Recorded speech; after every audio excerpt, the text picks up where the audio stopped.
Waiting for myself to pop up on YouTube there.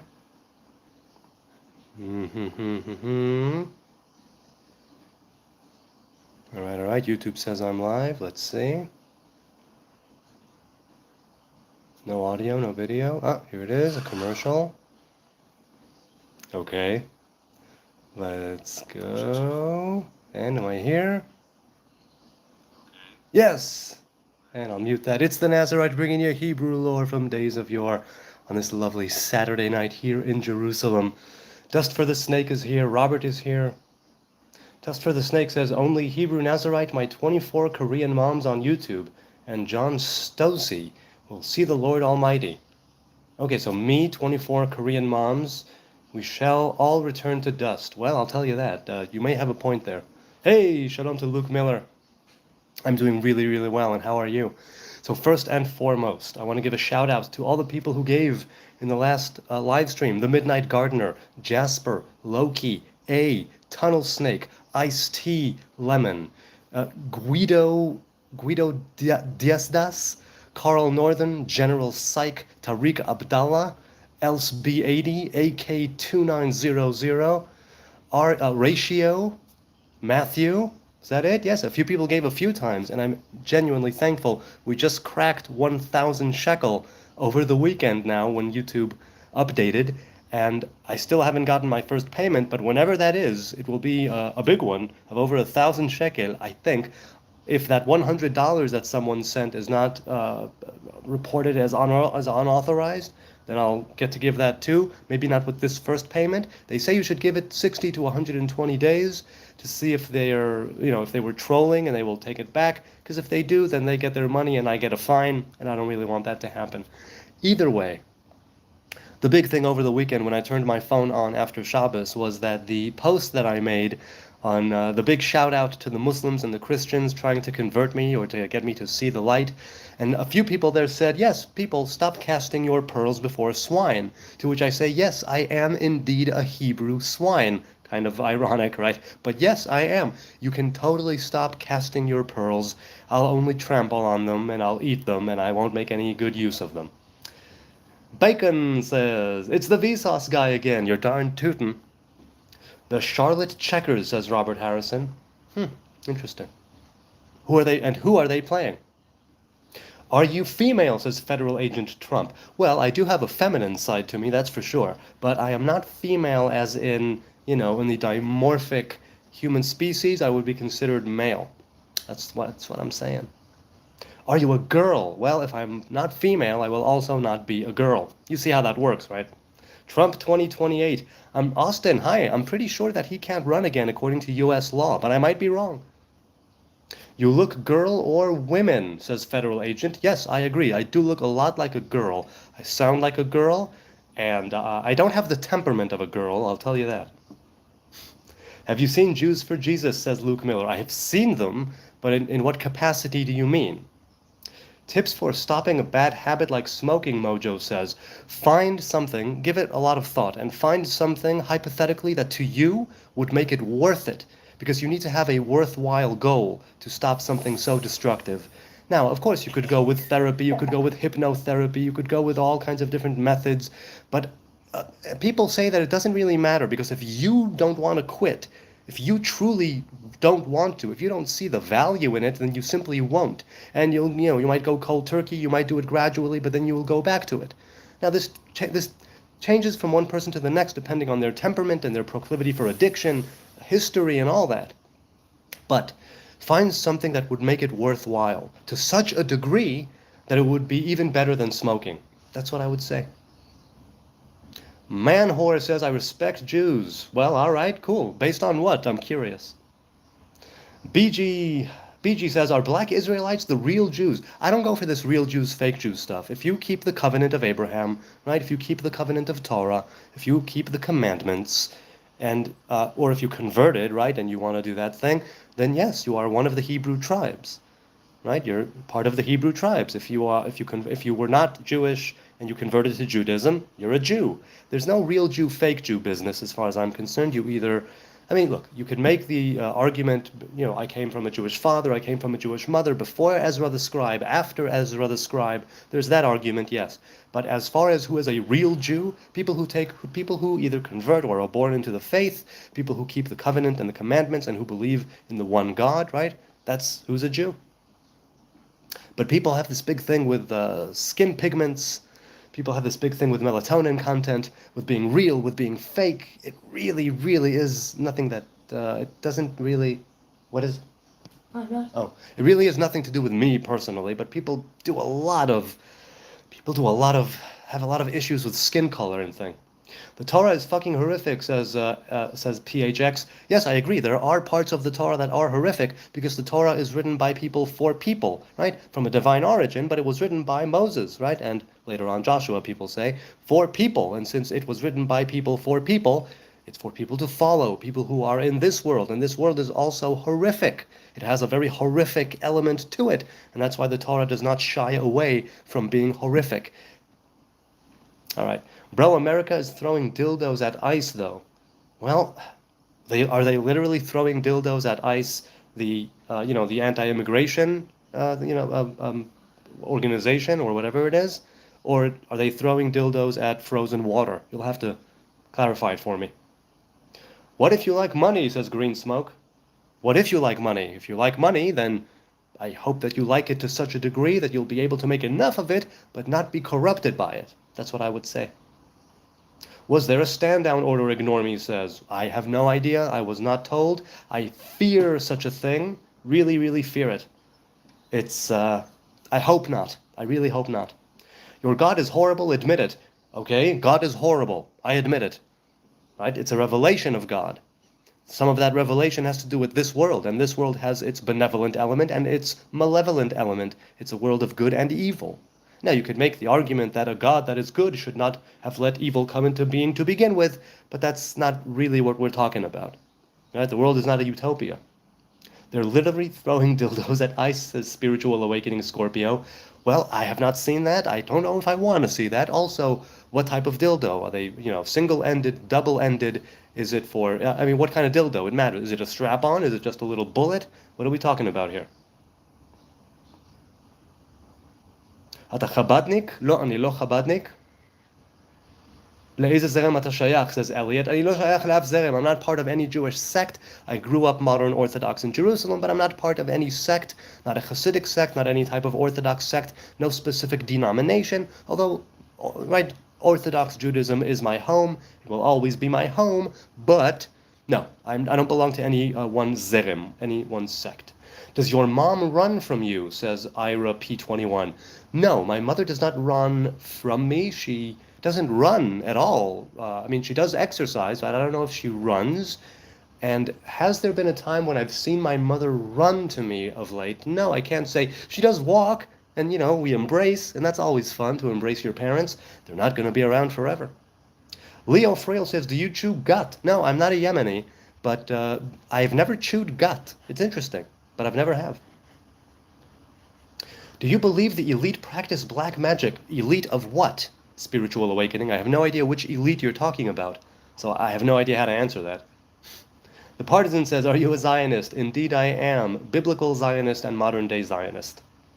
Elliot Smith says, מעניין, תהיה בריא, שבוע טוב, אלוהים ישמור אותך ואותך. God bless. שבוע טוב ומבורך.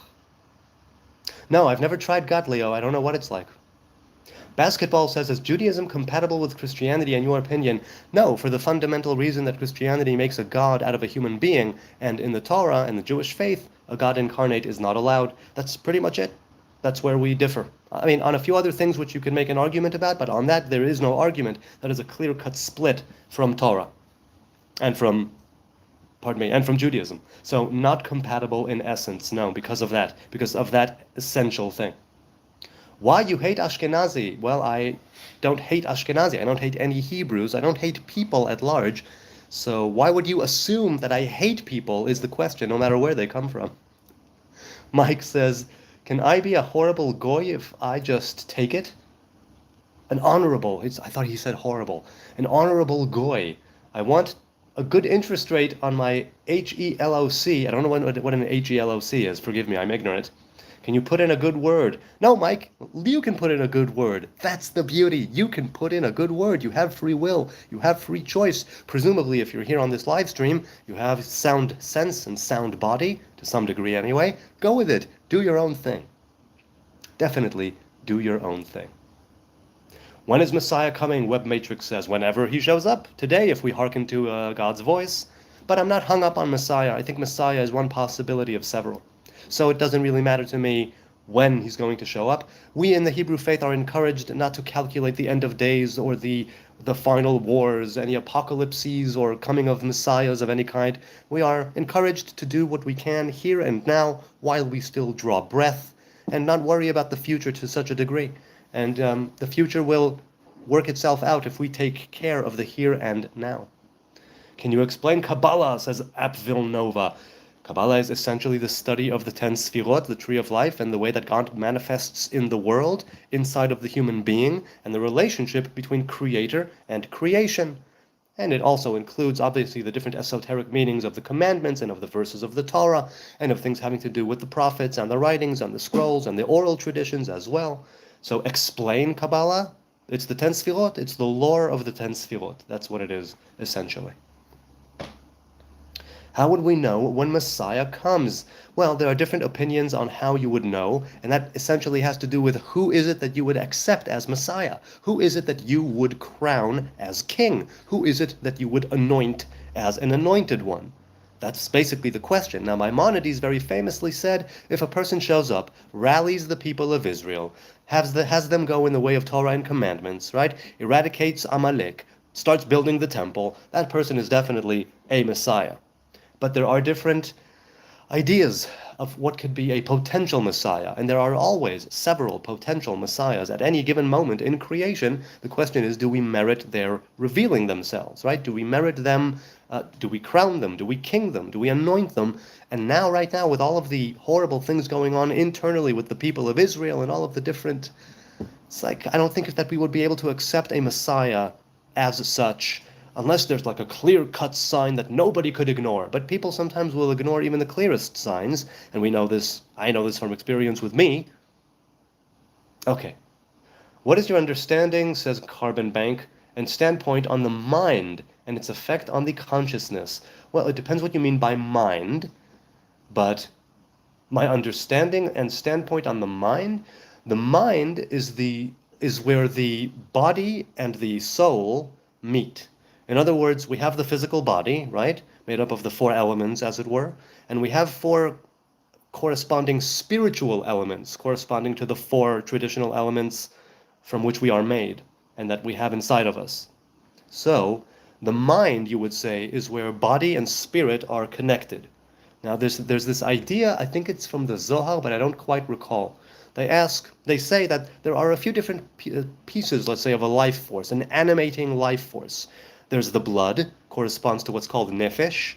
There's the spirit in the heart. That's what's called neshama. And there is the brain, that's where the soul kind of sits. And yet they go even deeper and they ask, and where is the actual meeting point in the human being between the animal and the divine?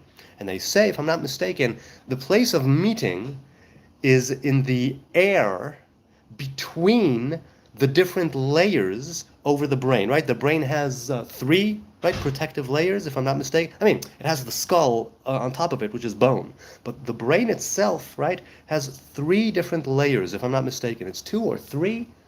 I learned this such a long time ago. But 2 or 3 layers, right, that are above the brain, beneath the skull. And there's air, so to speak, a space, if not air, like the actual oxygen and hydrogen. There's space between the different layers. Even if it's only infinitesimally there is a space in between them. Our masters teach us that that is kind of where it meets. So the mind, right, has a physical element to it, because I'm here in a physical body, thinking thoughts before they turn into words, thinking about deeds before they turn into action.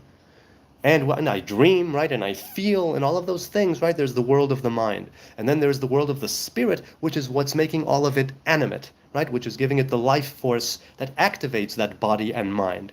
So the mind, it's the meeting place. As for consciousness, consciousness is best seen, in my experience, when you see something that, how shall I put it? When you encounter something that is outside of your consciousness, in the sense that it suddenly throws a light on what it is that you had previously thought. Now, it could be something happening internally, right? It can be even a dream or a vision you have. It can be an experience you go through that widens your perception and opens your mind. A teaching, a piece of music, right? It affects your consciousness and the way that you see the world. It affects that which you know, or that which you thought you knew until this point. So it can happen internally, from your own doing and dealing, prayer, meditation, silence, seclusion. It can also happen externally from, like I said, something you hear, be it a speech or a piece of music or an experience you have, or it can also be literally outside, induced by a psychedelic experience. Things like MDMA, things like THC, things like LSD, things like DMT, things like psilocybin, all of those things. Now, whether they are organic or whether they are laboratory-made, man-made, there's a difference there, granted, but it can still affect you. So the mind and its effect on consciousness, I'd have to give it more thought. I don't have like a pre-packaged way to address the question, but I just blah blah blah about it, and maybe there was something there that you can hold on to. Snook for Life says, "Lick my nuts." Okay, what are we talking about? Are we talking about cashews? Are we talking about other types of nuts? Are we talking about, I mean, what type of nuts are we talking about here? That really, really matters. I love crack, says Esteban Sam.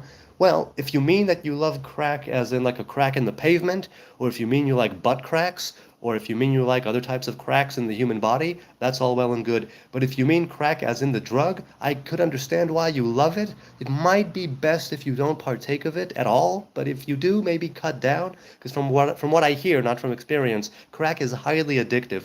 Not to mention, it's illegal to dabble in it, or to sell and buy it. I mean, it's not illegal to partake of it. Baruch atah Adonai Eloheinu, melech haolam, she'akol nihye bidvaro. Okay.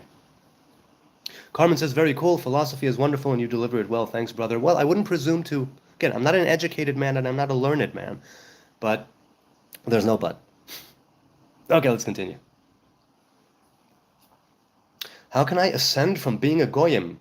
You don't need to ascend from being one of the nations. You have your own job to do. You have your own mission to fulfill. What you need to do as one of the nations is be the best Will 253-T-Town that you can be. That's what I'm saying. Be the best that you can be. Some people might say that you need to become a Noahide and keep the 7 Noahide laws. Some people say that, at the end everybody will be Jewish. I don't know if that's true at all. But what I do know is how you can ascend.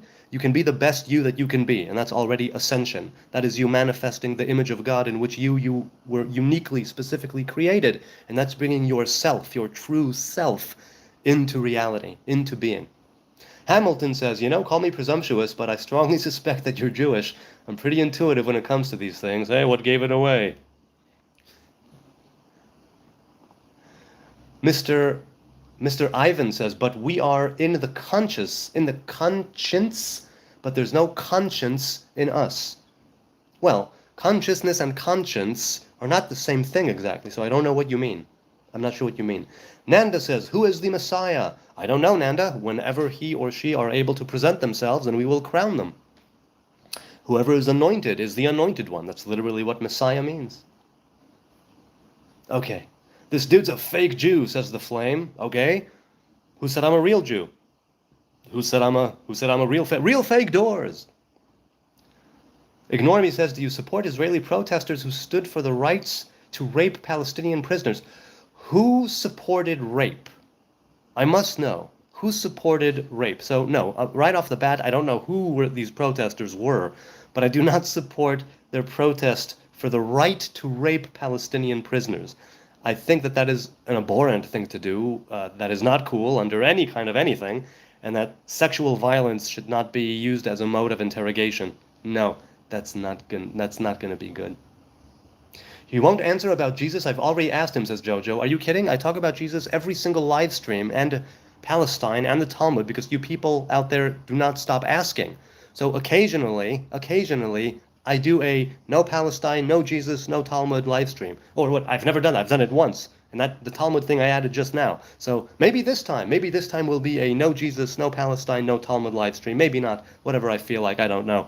But You've already asked him? Are you aware? There are over 200 people in this live right now. Do you know how fast this chat is moving? I absolutely can't get everything. Jojo R9Y, I'm sorry that you feel affronted or rejected or ignored. If you do have a question that I didn't get to in the chat, leave a comment. I answer every single comment that is addressed to me. By all means, all of you out there, if you feel like I'm ignoring your question, forgive me. I'm not. But the chat is going fast. I look here for a question, I answer it, I address it over here on the phone, and then I keep going. So don't think that I'm ignoring you. Don't think that I'm reading it and going, screw that guy, and then that's not how it works. I don't shy away from answering or addressing any question.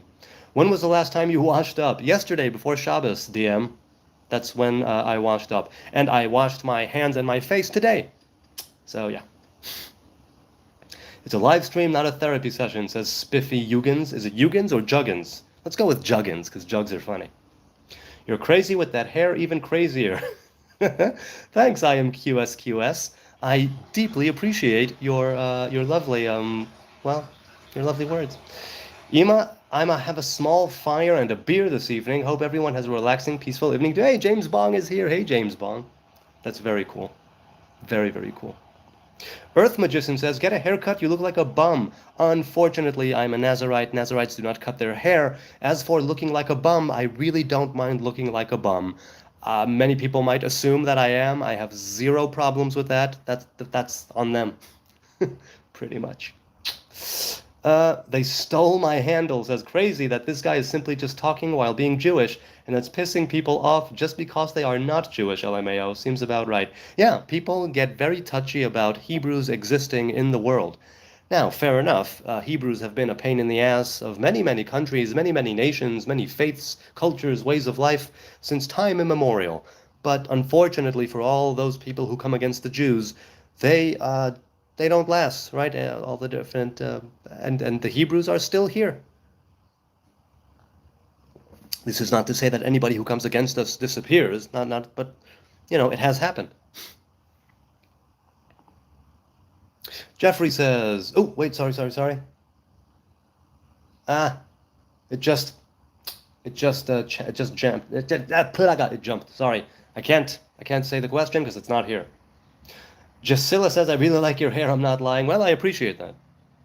Where is your tiny hat, says Mac. I have no tiny hat because Nazarites have the crown of separation on their head, and so I don't wear a tiny hat. Do you observe the grape and Nazarite vow? Luke asks. Yes, I do not eat grapes. I do not consume raisins. I do not partake of any grape vinegar, wine vinegar, balsamic vinegar, anything of the sort. So no grapes for me. Hello from Africa, says 16 Capcom. Hey, hello to you.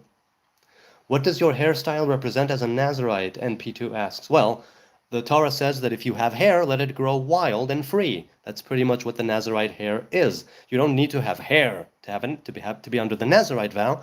The vow simply says if you do grow hair on the head, let it grow wild. That's pretty much what it is. Like Samson, says Luke Collin. Yes, indeed, like Samson. The vow that I took is a Samson Nazarite vow. Stay positive, don't let anyone spread negativity, says Nikki Park JJJHS. Thanks, I appreciate it. Mary Berry Terry says, what is a Nazarite? Is that different than Ashkenazi? Ashkenaz is a place in Europe, in Eastern Europe. Nazarite is a vow, is a human man or woman of the Hebrew tribes who take on a specific vow, as is set out in Numbers 6. Now, Ashkenaz is also mentioned in the Torah as one of the sons of Gomer, I believe, after they exit the ark.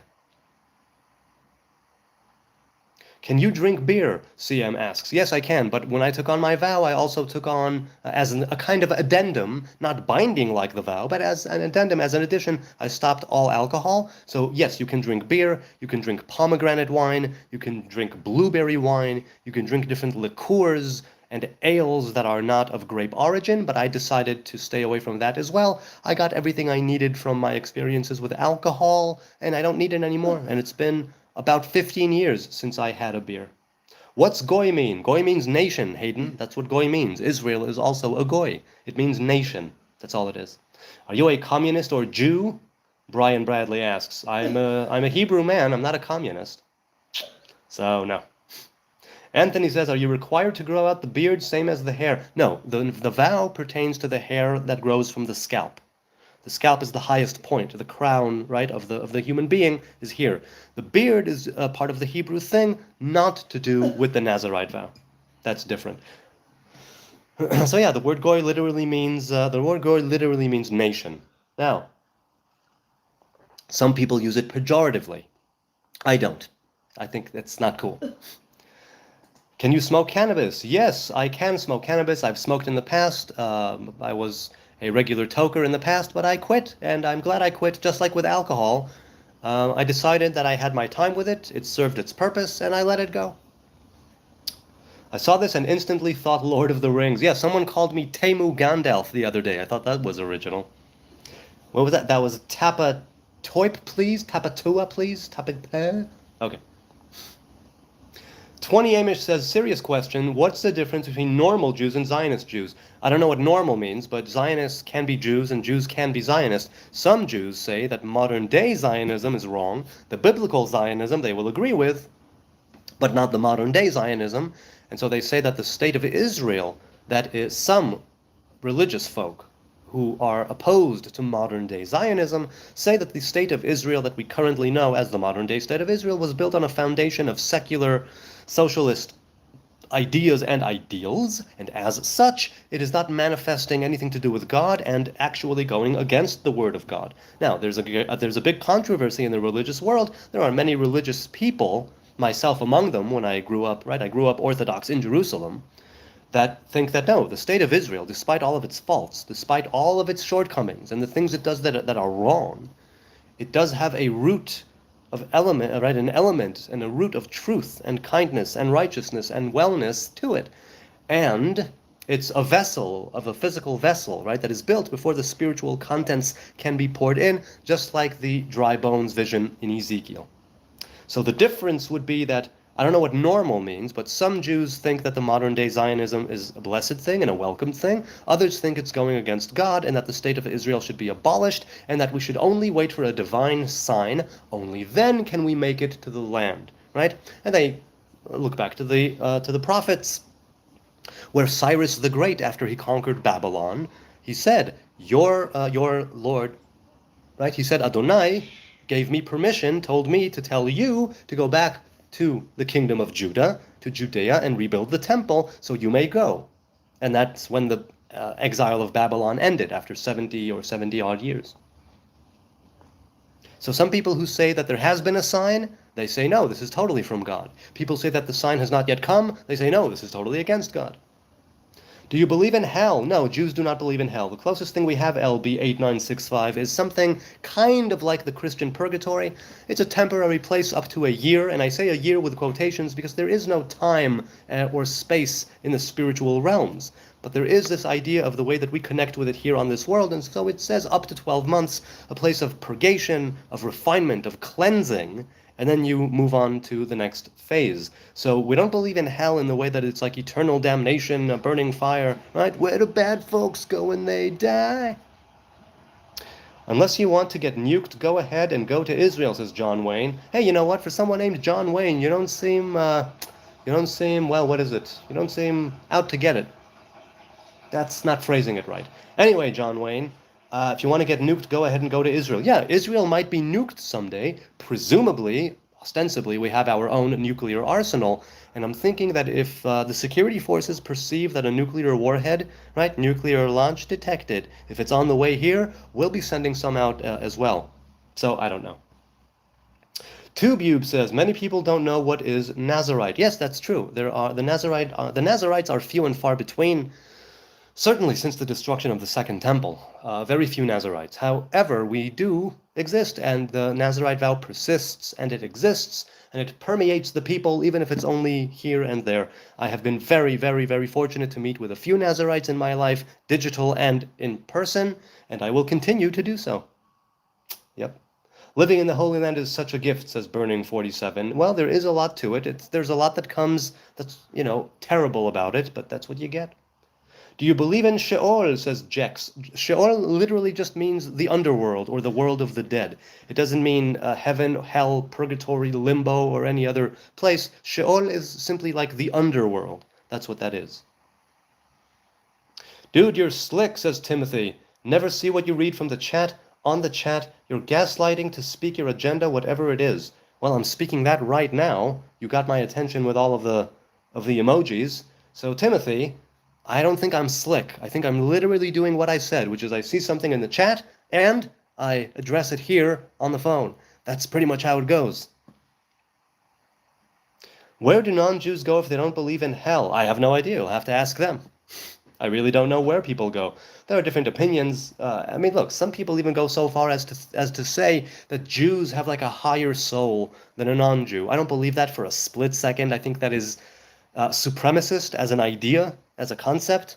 I think that we are a nation among nations. We were given a specific task. Other nations were given other tasks. I'm not better than any other Joe Schmo in the street. I'm a Joe Schmo myself, right? Let's not forget. I'm just one simple dumbass in the Middle East with a phone. That's all I am.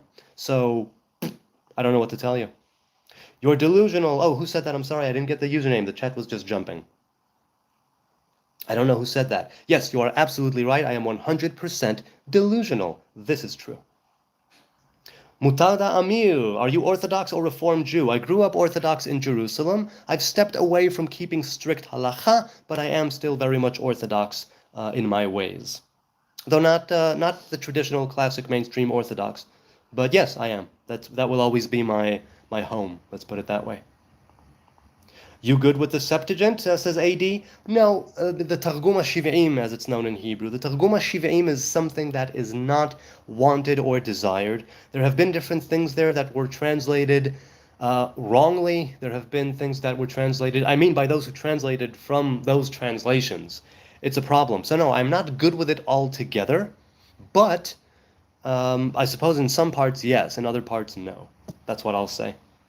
Talmud pedo stuff explained Joe ago. I don't know what Joe ago means, Hayden, but I've explained and I've addressed the things in the Talmud and the controversial elements of the Talmud ad nauseum.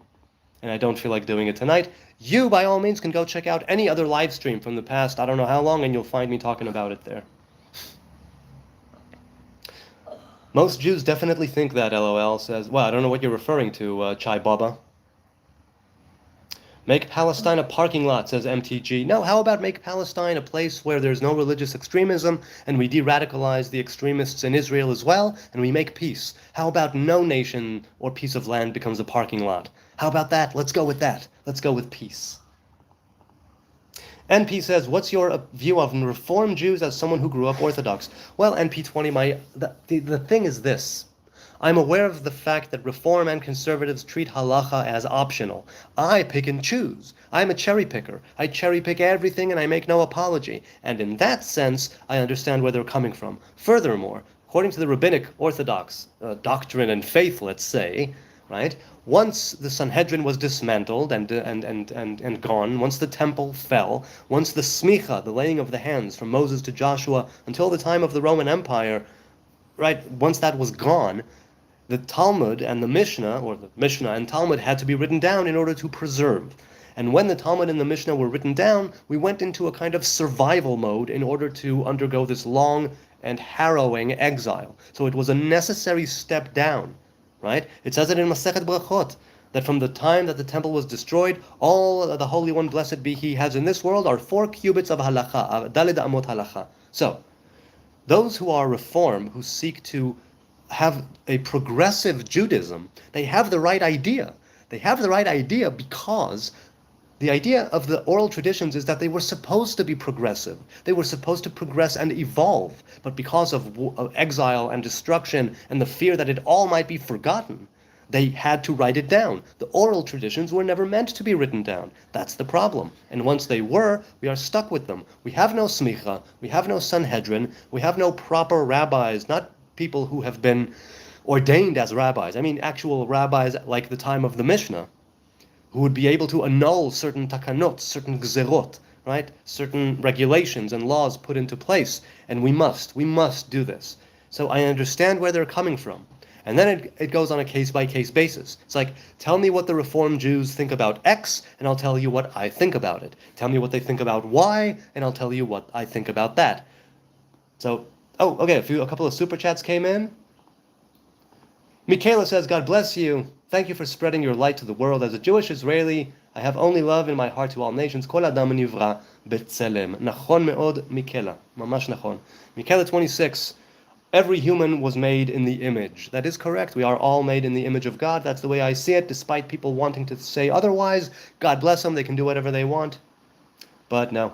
Oh my God, it's Yitz. Yitz is in the house. Oh. Oh my God. Thanks a lot, Yitz. My man.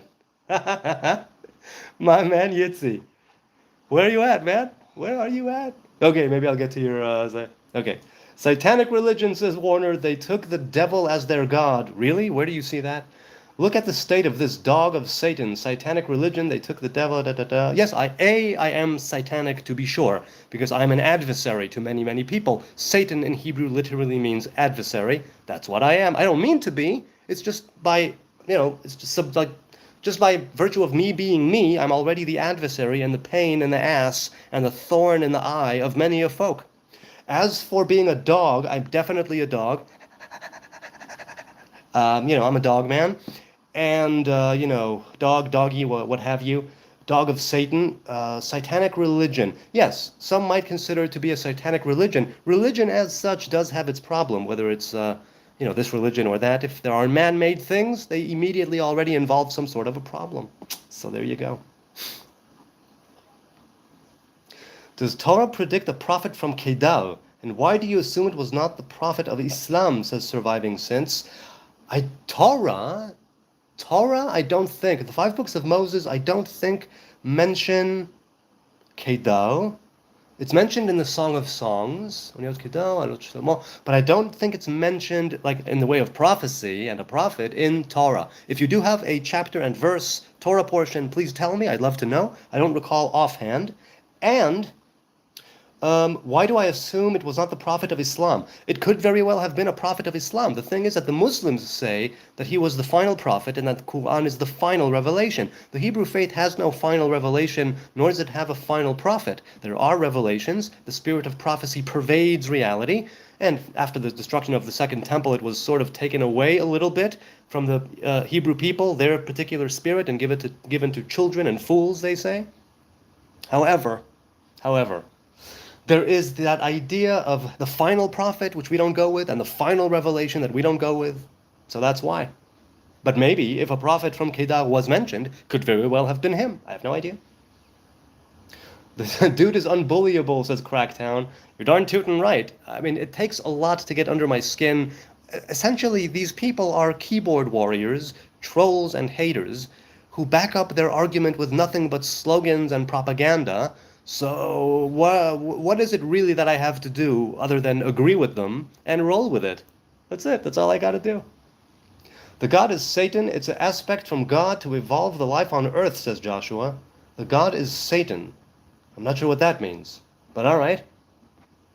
I mean, there are kind of adversarial elements, let's say, to the divine revelation that come against you in order to have you dig deeper and strengthen yourself and find hidden forces, let's say. We each have the ability, the capacity, the duty, or the responsibility, it's even said, to overcome our particular weaknesses. And we're not going to overcome our weaknesses unless those weaknesses rear their head and make themselves manifest. This does not mean that you should go and look for bad things in yourself. They will, they will show you themselves of their own accord, usually. Oh, okay, another super chat came in. Ayush, hi Ayush. Islam declares all non-believers kafir. Christianism also has a history of crusades. Does Judaism also has such any concept of non-believers? I mean, only in the sense that you go with your God and they go with theirs, pretty much, right? The kafir or heretic is within the Hebrew people. Right? If within the Hebrew people, the halachic scholars say, you can be considered a non-believer Jew, and that's not a good thing to be, they say, But as for non-believers, others, no, other people do whatever they want. The only time when we were supposed to fight a holy war against non-believers, as it were, was when Joshua took over the land with the Israeli army, right? When they entered, when they passed the Jordan and entered about 3,600 years ago or so. So that concept was there, but no, not really. Also, because Islam is supposed to rule the world, Christianity is supposed to rule the world. The Hebrew faith is not supposed to rule the world. That's where that's where the difference is really made manifest. But people, what do you think about what Ayush said? Is it? Is it not? I don't see any Jews trying to take over the world personally, but I might be wrong. Maybe there are people who do want to do that, and they can cite me chapter, verse, and source. I don't know. Kraken says, I have seen blue smoke figures who identified as guides when I was 24. What do you think these guys were? Well, I don't know. It depends on the context, and it depends on what they were guiding you towards. There have been many occasions where people thought they were talking to holy entities, right, sacred entities from the side of good, when they were actually being told and whispered things from the side of evil. You need a lot of caution, a lot of discernment. You need to be very, very careful about who you listen to. And you need to be careful going into it, right? Just like a psychedelic experience, set and setting matter. So if you're going to go for a spiritually, mind-revealing, mind-expanding experience, you need to be in the right set and in the right, with the right mindset and in the right setting. And if you don't have that, you can't necessarily trust what it is that is being told to you. You need to take good care of yourself spiritually, mentally, and physically, so you do not pathologize the lens through which you view physical, metaphysical, and spiritual reality. Because you can think one thing where it's actually another, and if you pathologize your being, you won't be able to discern and to know right from wrong, left from right, and it's important when dealing with these matters, such as guides, to know what the deal is. So I would be suspicious, initially, of guides. I would be suspicious. And I would take a look at myself, not at the guides, but first at myself. I think that's the way to go about that, or the best way. Good evening. Do you believe ghosts exist, says RDR. Hi, good evening, RDR. Nice to see you again. So, if by ghosts you mean entities of those who have been deceased, right? Entities of those who have died, I would say yes. I believe they exist in the sense of, more in the sense of, let's put it this way. We have the concept of Shedin, Ruchin, and Lilin. Those are the three major evil entities. Now, a ghost does not have to be evil. That's not what I'm saying. Not necessarily evil. But there is that idea of a Shed, a Ruach, and a Lil. So, in essence, yes, I believe they exist. But it's not so much the Ghostbusters ghosts. I mean, not quite like that. Binary says, hey, isn't it the Sabbath? Yes, it is. Shabbat ended 2 hours ago. No, 3 hours ago in Israel. I was with my phone off the entire Shabbos. Aren't you supposed to be like not using any electronics or doing work today? Yes, I did for 25 hours from yesterday before sunset until now when the stars came out. And that was 3 hours ago, almost exactly, in Israel. So Shabbat is over, and here I am Saturday night. That's why I said Saturday night and not Saturday. It's Saturday night. So it is the Sabbath, or it was the Sabbath. The Queen left us, but there are 3 traditional meals on the Sabbath. The 4th meal, which occurs after the Sabbath is already gone, is one where you sort of escort the Queen out. And I have not had that meal yet. I have had the 3 traditional meals, and I will have the 4th meal after this live stream. But on the Sabbath itself, I don't use any electronics, and I don't do any sort of work. I don't turn on any screens, right? I don't flip on light switches. I set timers in advance on like the AC or the lights over here that are lighting me right now, and they go off at a certain time or go on at a certain time, but I do not touch it. I do everything in the 6 days of labor, and then I rest. I rest. So that's that. Yes, indeed, the Sabbath is always a lot of fun. The covenant of Sabbath is amazing. The Queen is unbelievably beneficial and bountiful to me. Stop exploiting animals, says Jake. I don't know who you're talking about, but I agree. As a vegan, stop exploiting animals. I agree. Some animals do need to be used in medical testing, cool. But in, let's say, cosmetics and stuff, stop that. Stop all of that. Yeah, until every cage is empty. Look, I'm not a militant vegan, but I would really love to see cages empty out. I would. If there is a concrete reason, like an ethical, moral reason, things like, right, like I said, like medical science, I don't know, whatever that can benefit, that can cure diseases, I don't know what, and the ethics board says you must go with animals first. I don't know. My mind is too small to really, really contemplate such things, but I'll say, okay, do it if you must. Other things, other industries and stuff, no, stop exploiting animals. I'm definitely in agreement with that. Madness says, hey Madness, good to see you again. There's no goddess either. No, there's no goddess. There's a divine feminine revelation, right? There's the divine feminine presence known as Shekhinah. That's true. My mother isn't Jewish. Can I be Jewish? Says Mary Berry Terry. Yes, you can. You might need to convert. Some people say if your father is Jewish, you don't have to. Halachically, you will have to. Because halachically, you're not Jewish. Biblically, let's say, until the time of Ezra the scribe, you are Jewish. But then it switched from being through the father to being through the mother because they wanted the Hebrew men to marry Hebrew women. So, yeah. Father says, as long as he goes on after each question, I don't see how anyone gets their question answered, LOL. Well, I mean, when there were less people in the chat, I used to go question by question, comment by comment, one by one. But now, I was told by a few people, including my woman, that it's best if I go more dynamically and finish a chat, finish addressing a comment here and then go straight to the bottom. So, yeah. What exactly does Goyish mean? Moogbush asks. Well, but if by Goyish you mean of the nations, that's what it means. Goyim means nations. Something Goyish would be pertaining to the nations that are not the nation of Israel. That's what it means. But once again, Israel is also a Goy. That's what it is. Git Shabbos, says the bearded man. Git Shabbos to you too. Well, Shavua Tov, I'll say here. A good week. Good Woch. But for you, it's Git Shabbos.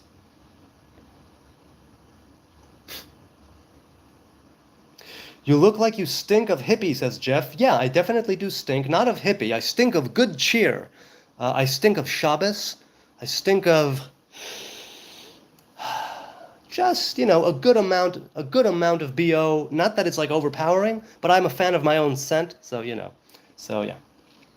So I don't stink of hippie, but I am indeed a hippie. Your wife watches your YouTube rant, says we're back. No, she occasionally tunes in and gives like something, she gives a like or she says something in the chat and then she dips out because she can't do this. It's too much.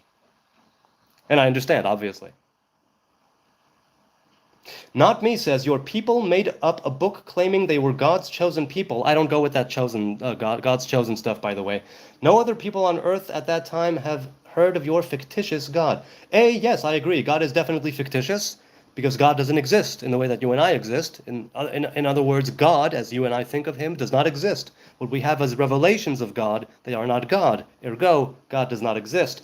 But as for making up a book, I'm definitely going with that. Sure, let's say that it's all made up. It doesn't mean that there's no wisdom there. And I'm a lot for the wisdom there as far as this is concerned, right? The YouTube channel. It's not necessarily about faith. I'm not here to convert anyone. I'm not here to proselytize. I'm not here to get people to change their views, opinions, or outlooks. I'm just here to have a dialogue with people, and that I am definitely accomplishing with your good people's help.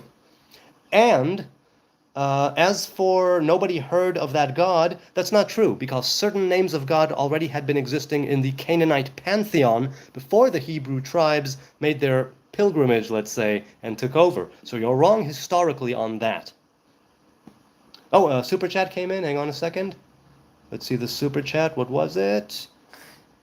Okay. Binary says, wait, isn't all that timer stuff just loopholing your God's edicts? I guess this is why Jews make the best lawyers, LOL. Yes, a lot of people do see it as loopholes, but I see it as, if I'm setting up all of those things before the time, and I'm not touching them during the Shabbos, how is that me actually doing work on Shabbos or lighting a switch or turning on the AC?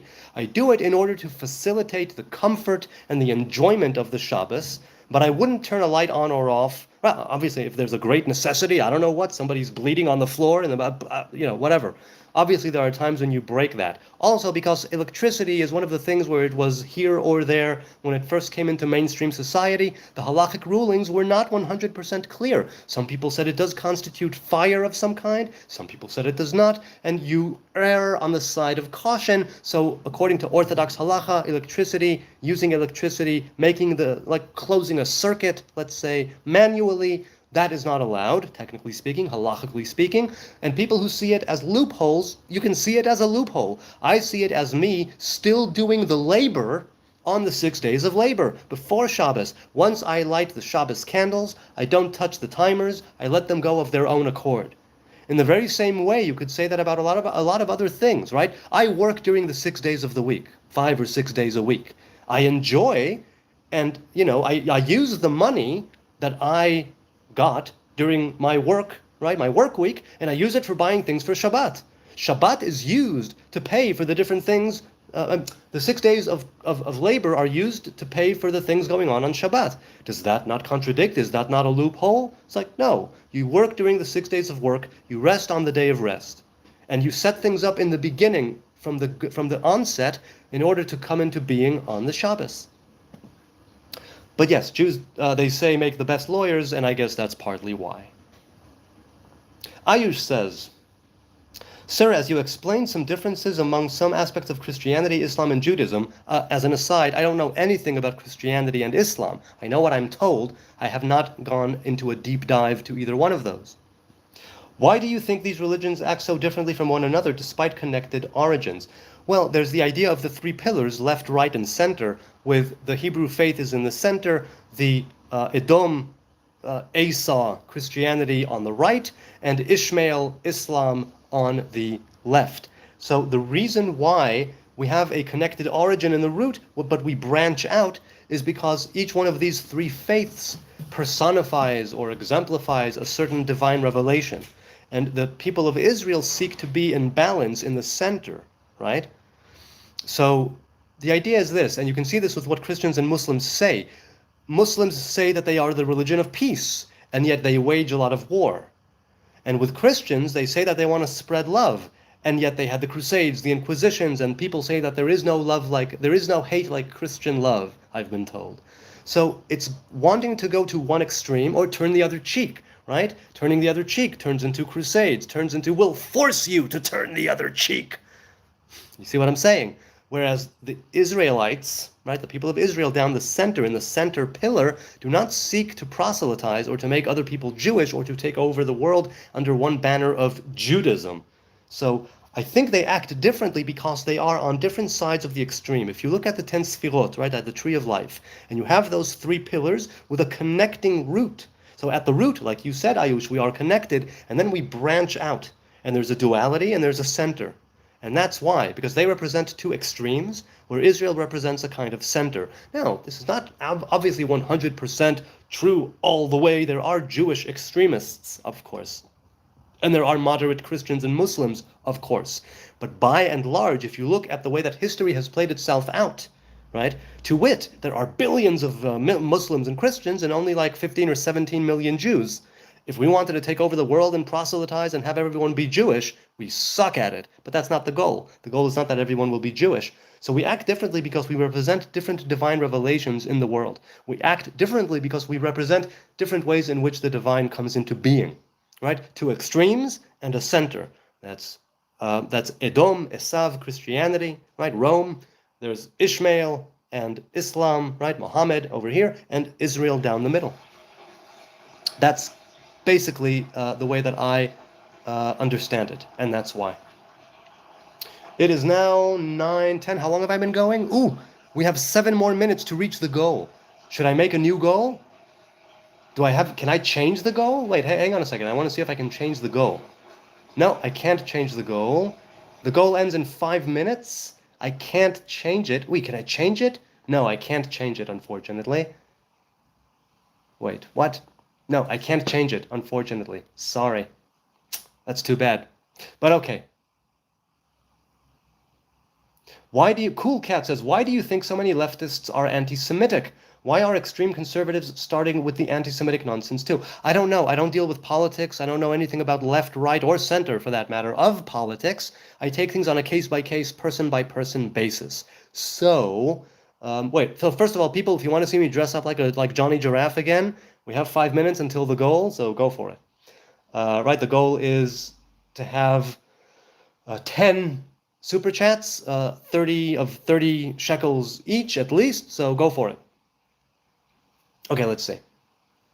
So why do I think many leftists are anti-Semitic? I don't know. I really don't know. I wouldn't presume to know, because I don't know what the real tenets of left, right, center politically are. I know what people say, but that doesn't mean that I know and I can say for a fact it's this, that, or the other. So I really don't know, unfortunately. I could hazard a guess, but that would be a guess, and I want to actually respect the question, you know? So I don't know. You cool a dude, man, says Sparky Mac. As are you, my man. Harbe ahava miGermania lamedina hayafa biyoter ba'olam, says Crazy Cat Lady. Much love from Germany to the most beautiful country in the world. Thank you, Crazy Cat Lady 84. I appreciate that. The land is so beautiful and soaked with blood and war and horrors, and it's awful. It's awful. Really. You're a schmuck, says Andy. You're damn right I'm a schmuck. I'm the schmuckiest schmuck this side of Schmuckland. Webb says, if religion is made up and God doesn't exist, why follow it? Because I'm thinking that God doesn't exist in the way that you and I exist, right? That means existence. That means something I can point to or conceive of. And if I can point to it, label it, name it, conceive of it, sense it, it's already not God, but only a revelation of God. And I don't mix up revelations of the divine with the divine, which is unknowable, untouchable, unfathomable, and unthinkable. So, as for religion, some parts of it do have a divine origin and some parts are man-made. I try to discern, right? And to use caution, but I'm saying that the reason why to follow it is because it's a path. It's a path, right? That has merit. It's a discipline. You take on a yoke. You take on a burden. And that's something that has a lot of merit. By all means, at some point, if you want to leave it, do that. But to take on, especially in youth, to take on a yoke, to take on a burden that has a physical and spiritual element to it can make you into a better person because it's doing something difficult.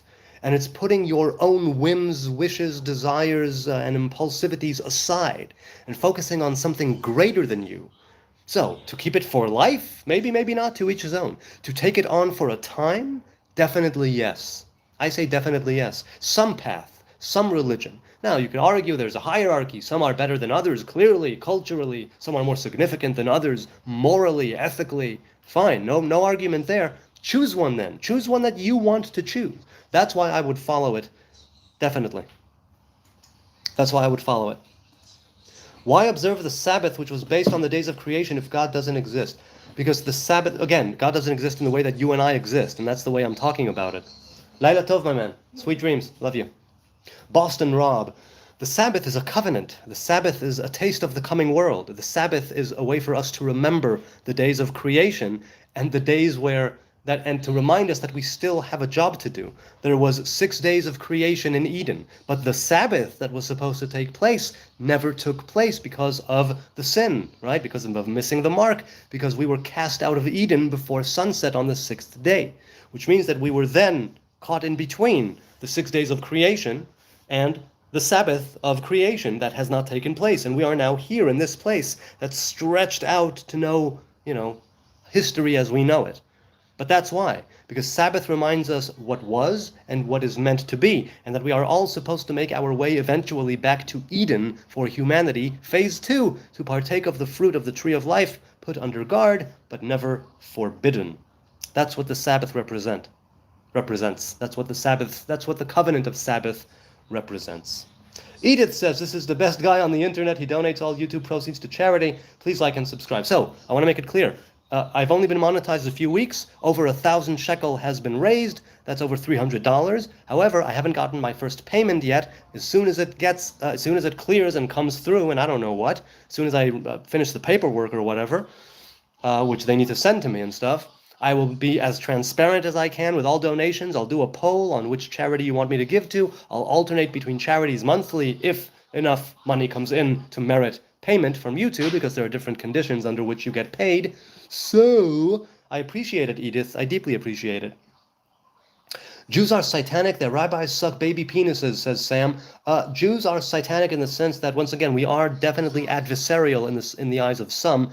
Their rabbis suck baby penises. No, not all rabbis are moils. Only those who actually perform circumcision do what's called metzitza bapeh, which is sucking the wound. Also, nowadays, most people do not actually place their mouth on the penis. Too much of a medical danger there. Thankfully, they stopped doing that, in that sense that it could be a danger, and they use this one-use, single-use, sterile, sort of straw-like apparatus to suck out some of the blood from the wound, and that is indeed still done. But not all moils are rabbis, and not all rabbis are moils. So, yeah. WTF, says Aquanote. Yes, it's true. WTF indeed. Okay. What is surviving sins? Continues. What is the Jewish way of Deuteronomy 18:18? Okay, hold on. Let's pull that up. Pull that up. The JPS Tanakh version from 1917, which is my favorite. Deuteronomy 18, verse 18 says this. It says, I will raise them up a prophet from among their brethren like unto thee, and I will put my words in his mouth, and he shall speak unto them all that I shall command him. Yes, this is basically how do you tell if a prophet is a righteous, proper prophet or not. It doesn't speak of one specific prophet. It speaks of when there is a prophet, this is how it's going to go down. Why can't Ishmael's progeny be the brethren promised to Musa, may peace be upon him? By all means, it could very well be that Muhammad was a prophet. I have no idea. He is not considered a prophet by Jewish tradition because the spirit of prophecy was taken away and given to children and fools, according to our sages. However, let's grant that proposition and say that Muhammad is a prophet of God. Let's say, to the Hebrew people, right? Let's say, even though he wasn't a Hebrew, let's say that he was a prophet of the nations. Also, he's not one of the brethren. He wasn't a Jew, right? He wasn't a Hebrew as far as I know. But let's go with that and say, even if he was prophesying to the Hebrew people, why can't he be? I'm not saying that he can't. If he was a prophet and if he was a Hebrew, he could very well have been a prophet to the Hebrews. If he was a non-Hebrew from the Gentiles, right, the other nations, and he also was prophesying about the Hebrew people, that could also be. But the thing is this, once you say that he is the final revelation, once you say that the Quran is the final book, that goes against the Torah, right? It goes against the Torah because A, the Torah is the book.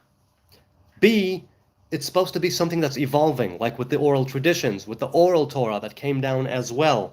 Not all of it, perhaps. There were differences of opinion and ways and all that. But, in essence, Ishmael's progeny is not one of the 12 tribes of Israel, right? The house of Ishmael, son of Abraham, is blessed. The house of Ishmael received a blessing. Ishmael received a great blessing. That blessing continues. His house is blessed overall. Why can't he be that? Because he's not one of the Hebrew tribes. That's technically why. Can we get Mikali out of the chat, says Moog Boosh. Sorry, man, I don't kick people out. I don't ban people. I don't put people in timeouts or censor people. I want this to be an open platform as much as possible without going past YouTube's guidelines too much. And so that's why. Sorry, I have no mods. I don't think I ever will. I want people to spam and hate and troll if that's what they want to do, to get it out of their system, and maybe then we can actually have a dialogue. Maybe if they empty themselves of hate and malice and wickedness and evil and trolling behavior, not that it's always bad, but then maybe then we can actually have something, right? They can fill themselves with something good and after they've spewed out all of the bad. This is also why I named this chat today a Projectile Q&A. Blah! Right? Because that's what I'm doing. I'm trying to get nastiness out of me and goodness into me. Long live Israel, says Deaf or Nothing. Deaf or Nothing. Yeshua is the way, says, when is the third temple going to be built? The third temple will be built when we build the third temple. But I definitely don't think that the temple needs to be built either. I think we can transcend it. It says, they shall make me a temple and I will dwell within them. Not within the temple, within them. If we can actually bring to bear and to bring to the foreground our own unique individual image of God and be who we are supposed to be, This is the best thing. And if we, all of us together, can be that image of God collectively, we don't need a temple. We don't need priests or Levites or Israelites at the temple. We don't need animal sacrifices. We don't need the water, the oil, the blood, the precious stones, the precious metals, and the garments. We don't need any of it. These are all physical things, right? The building is a physical building. The clothes are physical clothes. The stones are stones. And they are there to facilitate the union between the divine masculine presence and the divine feminine presence. But we can do that on our own. Think back to Eden, where there were no priests, there was no temple, there was no religion, there was no other faith. It was just humanity, the divine revelation, and nature. That's it. That's all that it was. That's the mindset that I'm trying to live in. But of course, since we are not in Eden, I'm living by the traditions of my fathers and mothers in the Hebrew faith, but definitely aiming towards Eden, where all the barriers will be taken down, all the dividers will be annulled, all of the places in which we are different, right, they won't be able to overcome our fondness for each other, and we will be able to embrace as one human race. That indeed is the third temple. But if you're talking about the physical building, be'ita achishena. It's not be'ito, it's be'ita, crazy cat lady. Be'ita achishena. Yes, when it comes, it's going to come fast. I agree. What proof do you have that Moses existed, says Mustafa? I don't. It doesn't matter to me if Moses existed or not. What matters is that I have the story. What matters is that I have the Torah. What matters is that I have the tradition of Moses. It doesn't matter to me if Moses, son of Amram the Levite, existed or did not exist. It really doesn't make a difference to me at this point. So, no. You hate Jesus, don't you? No, to whatever. I actually think that if I was around at the time, I would have followed him myself, and I would have been happy to call him master. But I think that maybe you hate some people, if that's what you're going with from the get-go without knowing. Yes, Todara Tikkun. Butt stuff, says Jukum Nukum. I'm all for butt stuff if there's consent, male or female alike, you know. But would you spit on him? No, I would not spit on Jesus. I don't think I've spat on any Christian ever.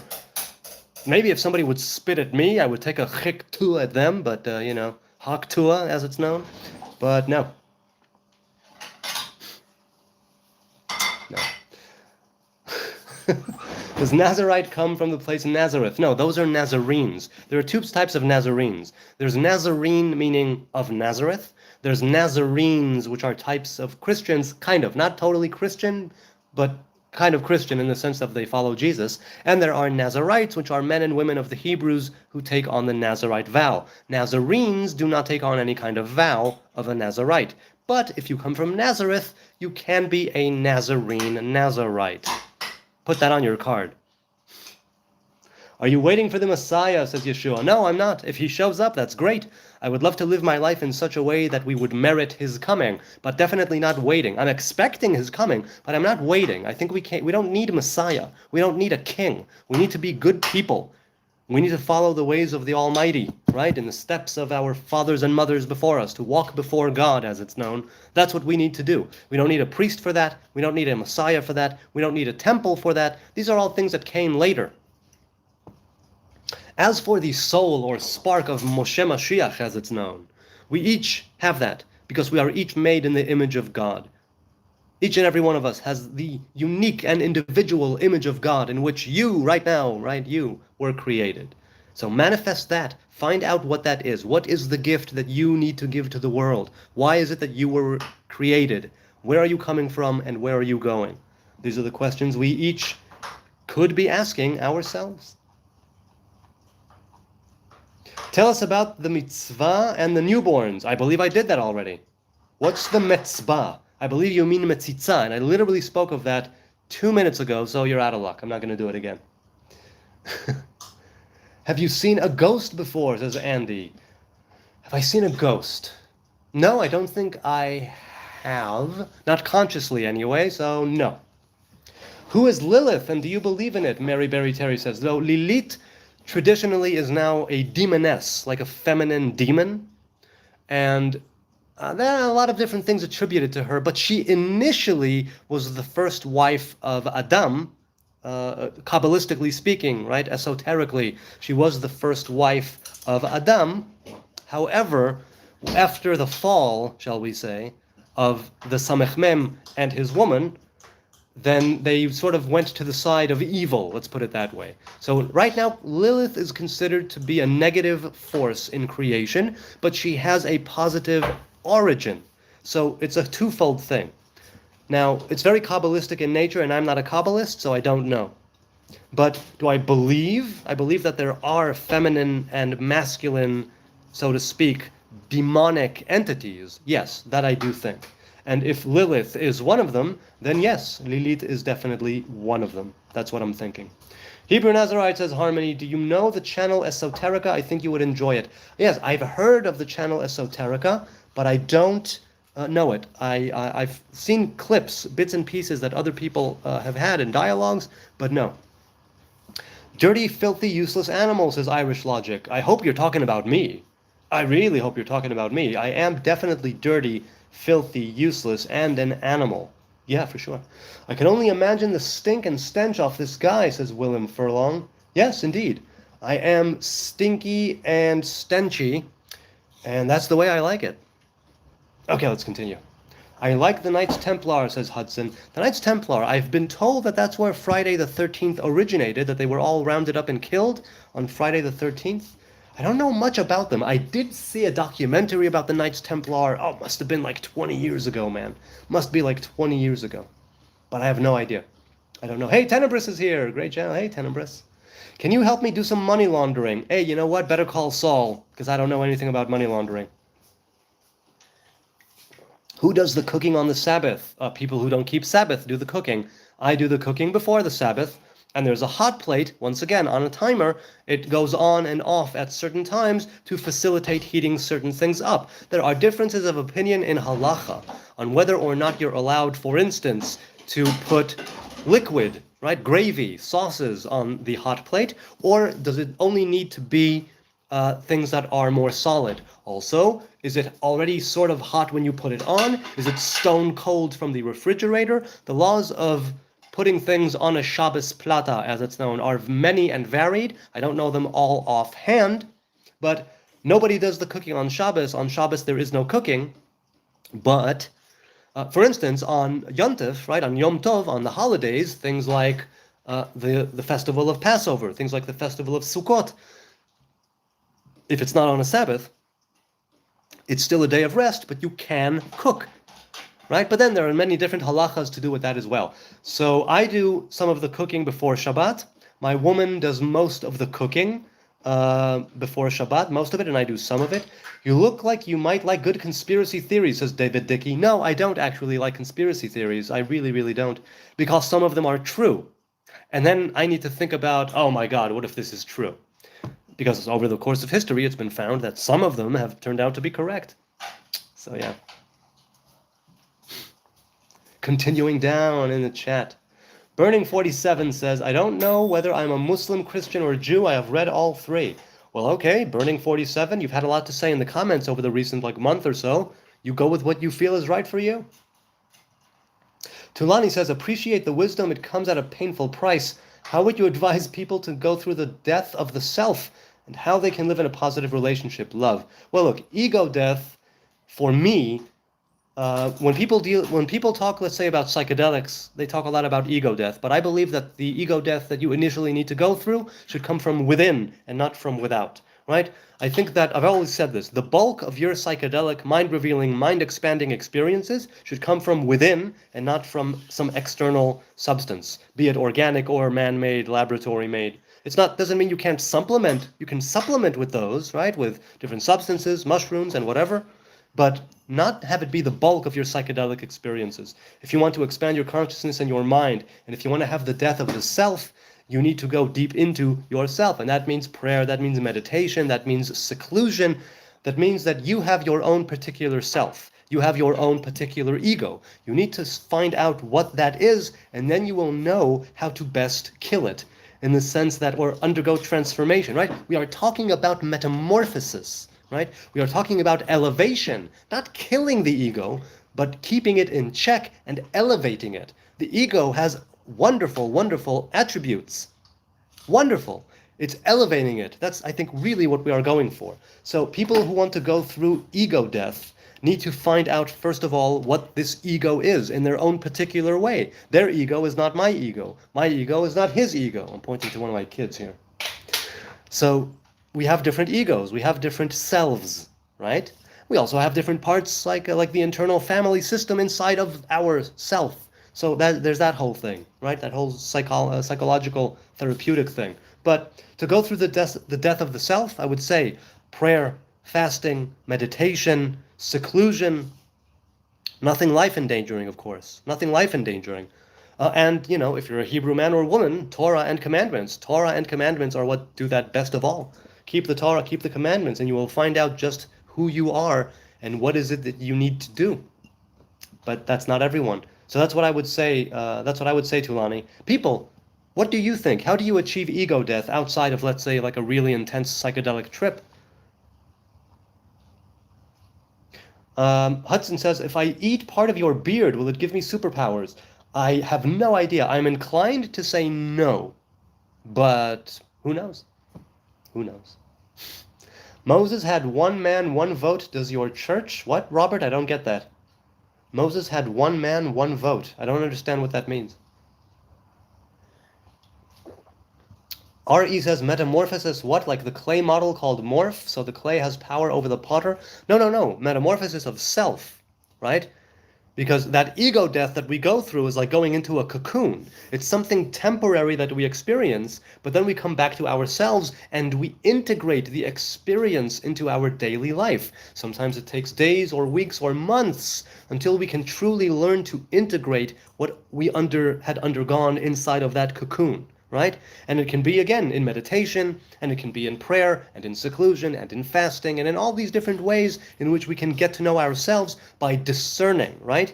We stop doing one thing to give room for fasting, for instance, right? When you don't eat and you don't drink for a specific period of time, you literally change your biology during that time.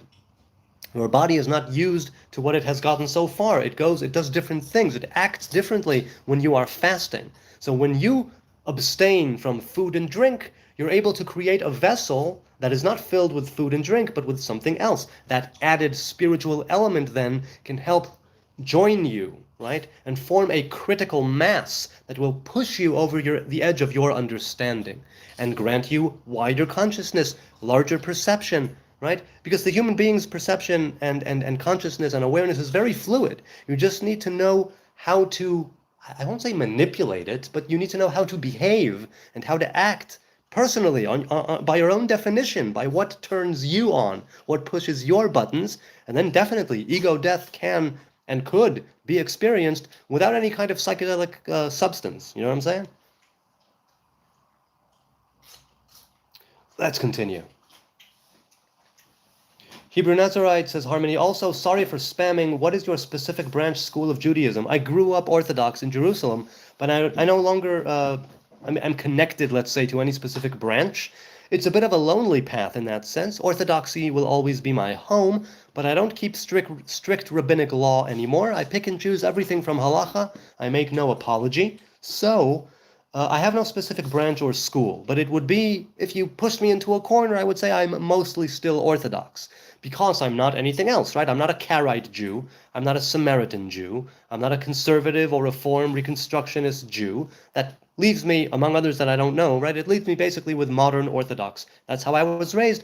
That is my home. But I don't consider myself religious in that sense because it's too much of a label, and I don't care for labels. John Wayne says, why do you care about them whatsoever? They are nothing like us. We are the same mortals, are a waste. I don't understand. John Wayne, are you talking to me or someone else? I don't know what you mean. To whatever says, why do you have dreadlocks? Are you a Rasta? Do you smoke weed? No. I don't smoke weed. I used to. I stopped. I have dreadlocks because this is just natural Nazarite freeform organic dreads.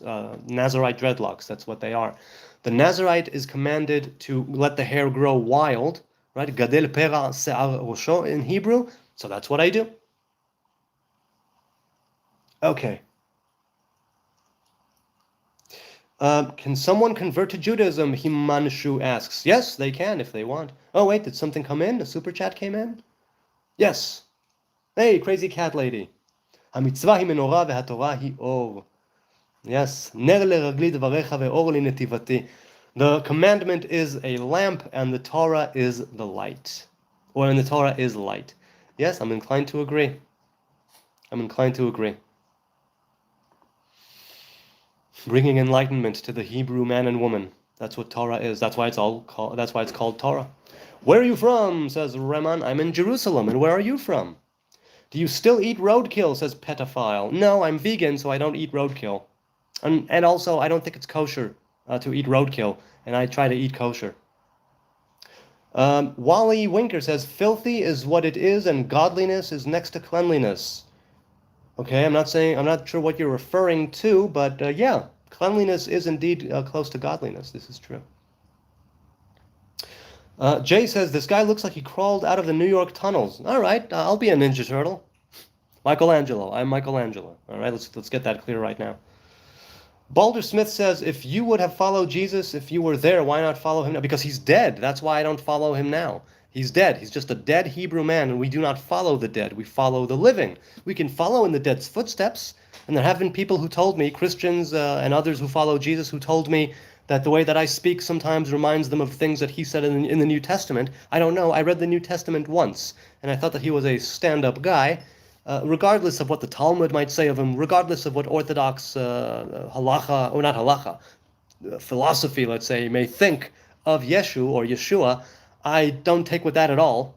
So, yeah, he seemed like a good guy, a righteous guy, who spoke to the people and who did God's will. He fought with the Pharisees and with the scribes, as he probably should have, because he went against what they were doing, because he thought what they were doing is wrong. And he didn't just take it as, oh, they're the sages. No. He went and he stood up against them and he said, yeah, don't do this. That's why not to follow him now, because he's dead. If there was a king of Israel, anointed and embraced by the people, I would follow the king. Comb your hair, goofy, says James. No, a Nazarite is not allowed to comb or brush. We are allowed to use fingers, right, to separate hairs and stuff, but I don't do that anymore either, just occasionally. Where are you born? I was born in Israel. And where were you born? Reman. No, Jesus is not dead, he's risen and alive, says Queen. Yes, even if we do say that Jesus rose after 3 days and ascended, we still don't follow him as a king. That's not the way of the Torah.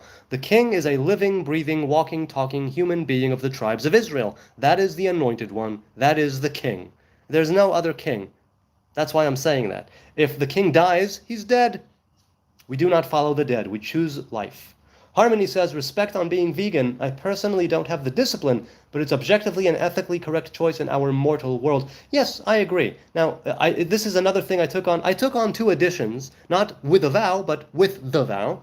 When I became a Nazarite, I took on 2 additions. One is I stopped all alcohol. I didn't want to partake of it anymore. The second thing I took on is I was a vegetarian at the time, and I went vegan. Now, at some point, I might go raw vegan, but I don't think that's quite sustainable with the way I live my life right now. If it ever does become sustainable and I can actually be healthy, then, and it's viable, right, and I can live, then raw veganism is something I would like to go for sure.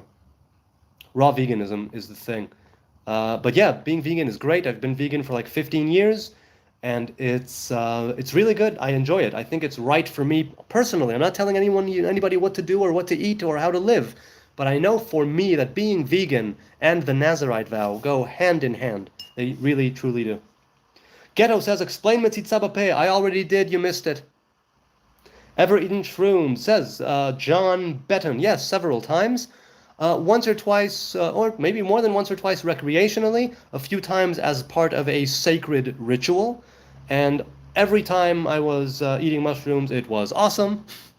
And I've never had a bad trip, thank God. Not that I want to jinx it in any way, but the mushrooms have always been highly instructive, educational, and lovely. And I mean, the hero dose is something that, speaking of ego death, right? I have done the hero dose alone in silent darkness as one of those sacred rituals. I have done that. Highly recommended if you are highly recommended if you are called to do it. Let's put it that way. And not everybody is. Would you eat people and animals first, says W. Soutdoors. I don't know what the question means. I wouldn't eat people because they're not kosher, so I suppose I would eat animals if I had to.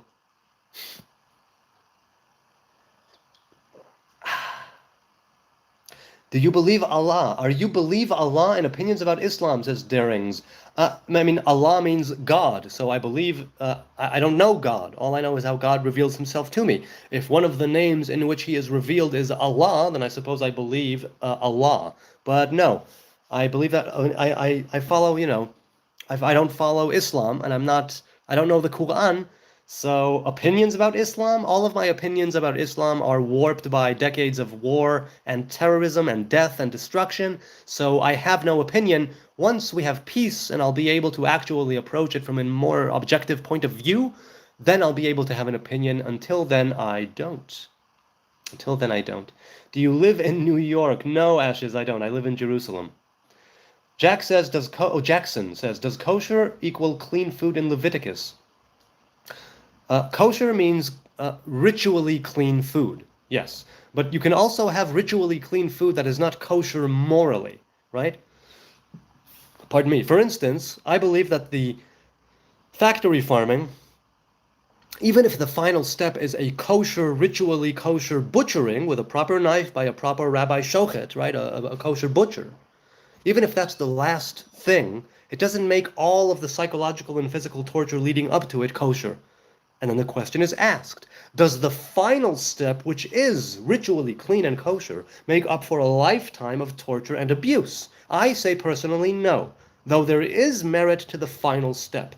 And an animal that's been abused and tortured its entire life, if it's butchered in the end by a kosher butcher with all of the rituals done properly, then yes, it is technically kosher, clean to eat for Hebrews. But is it morally kosher? Is it actually ethical to eat such an animal?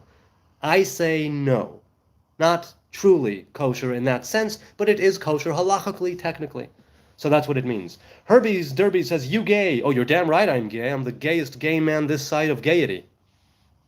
Yes, I'm definitely gay, I'm straight, I'm bi, I'm a non-binary, I'm a lesbian, I'm an attack helicopter, and I'm a pigeon. I'm a two-spirit pigeon. That's what I am. I'm from Scotland, UK, everyone. Hey, Jeff, nice to see you there in Scotland. That's awesome. You need to be committed, says AG. Could be. I mean, I've committed to the Nazarite vow. Is that enough? I'm committed to a life of Torah and commandments. So I am indeed committed, or, so far. I don't know what the future holds, but so far, indeed, I am committed. So if you think I need to be committed to something else, maybe. Taita Cupcakes says, as a vegan, would you touch eggs, milk, yogurt, cheese, and butter? No, I don't. I have it in my house because my family is not vegan. We keep a vegetarian-vegan household, but that means that eggs are there, milk is there, yogurt, cheese, and butter are there, and I do not partake of them. Jackson says, agreed, brother, vegetarian, working on going vegan myself. Hey, good for you. Oh, a super chat came in. When do you really think Mashiach will be coming, says Abir Essa? Today, if we hearken to the voice of the Almighty, right, and the revelation of God, there's always a Messiah that is waiting to be revealed. The question is, do we as a people merit the revelation of the King? That's it. The Messiah is always there. There are always potentials, right? Just like in the movie Matrix, where there are the potentials of being the one, right? Here are the other potentials. When he goes to see the oracle for the first time, potentials are always in existence. Even right now at this very moment, there are people in Israel and outside of it claiming to be the King Messiah, asking us to come and crown them and anoint them. But, until the people actually come together and do it, and anoint the anointed one, that's what Messiah means. Mashiach means anointed one. That's what that means. Until we actually get together and anoint the King of Israel, that's when he will be anointed, and until then he will not be. That's what I think. So it's right now. Mashiach could be revealed even right now at this very moment. It might take me some time to know of it, but even right now at this very moment, Mashiach could be revealed. Right? What says Devron says, why is your hair and beard like that? Can you explain, please? Well, because I'm a Hebrew man, so I grow out my beard naturally, and I'm a Nazarite Hebrew man, so I grow out my hair naturally. That's why the hair and the beard look like that. That's pretty much it. Please get a haircut, says Scott. No, once again, Nazarites don't get their haircuts. It's one of the facets of the Nazarite vow, to let the hair grow wild. Okay, cool says, are you Israeli? Yes, I am. Israeli. Indeed, I am. Okay, let's continue. Harmony says, I forgot which rabbi wrote this, but there's a possibility that humanity becomes so pure and clean that a Messiah isn't even necessary. What do you think? I think this is the way to go. I don't think we need Messiah. I don't think we need a temple. I don't think we need priests or ritual worship. We need to be clean and pure, right? We need to go back to the Edenic mindset and the Edenic ways of being to the degree that we can in this non-Edenic world, to bring Eden into this world. And the more we do that, the more we go back to the way it used to be, right? We renew our days as of old, which means that there will be no temple, no priest, no need for any anointed ones whatsoever. Thoughts on psymeds, on psychedelic... Wait, do you mean psychedelic or psychiatric? I'm assuming, since you said meds, that you mean psychiatric, Ikov. I don't know enough psychology or psychiatry or medicine in order to have an actual thought on it, but from what I've gathered, for some people, it can be highly beneficial. The problem is with modern-day psychiatry is that they sort of use you, the patient, as a kind of guinea pig of sorts until they're able to diagnose a specific diagnosis and zero in on what it is you can obtain from the meds. So sometimes they'll throw these meds at you or those meds at you just to see what happens in order to, because of the diagnosis or lack thereof. So I have no idea. It's so foreign to me because I'm not a psychologist or a physician of any kind. So that's that. Those are my thoughts. Hey, a schizophrenic Jew, says Kinov. No, I haven't been diagnosed as schizophrenic, so I have no idea. I might be. Harmony says, never judge a book by its cover. This guy seems genuinely fun and wise. I have my fun moments and my moments of wisdom. However, they are few and far between. Most of the wisdom is me regurgitating other things. I do put my spin on it occasionally, but I don't hold any of it to myself. It's the Hebrew way, right? I try to walk the Hebrew path. I try to be a Hebrew man. This is part of what I'm doing here. Okay. Oh, a super chat came in. Lemmer Memers says, so how would you react if Jesus' end times prophecies such as the mark, the 7-year peace treaty and all of that? Please be watchful, you could be wrong. Obviously, I could be wrong. I don't pretend that I'm right about anything. I simply say, this is the path that has been laid out for me. This is the path that I have chosen and veered off of, and I'm going in my own way. This is where God is guiding me, right? The divine revelation is showing me a path. The divine revelation is lighting the way before me in many, many ways. And it doesn't mean I can see the end, not in the least, not even a bit. But where I'm going is the place to be. For me, just for me. So, as for prophecies such as the mark and the 7-year peace treaty and all that, how would I react? I still wouldn't say that he's God or Son of God or Messiah. I would say that there was a man who was a prophet called Jesus, son of Joseph of Nazareth, who prophesied different things, and they came to pass. I wouldn't worship him as anything other than not worship him. Just like I don't worship Zechariah, I don't worship Zephaniah, I don't worship Ezekiel, Jeremiah, or Isaiah. I don't worship Moses, the father of all prophets. If a prophet makes a prophecy and it comes true, hooray. If it's a negative one of death and destruction, that's not too good. If it's a good one, hooray.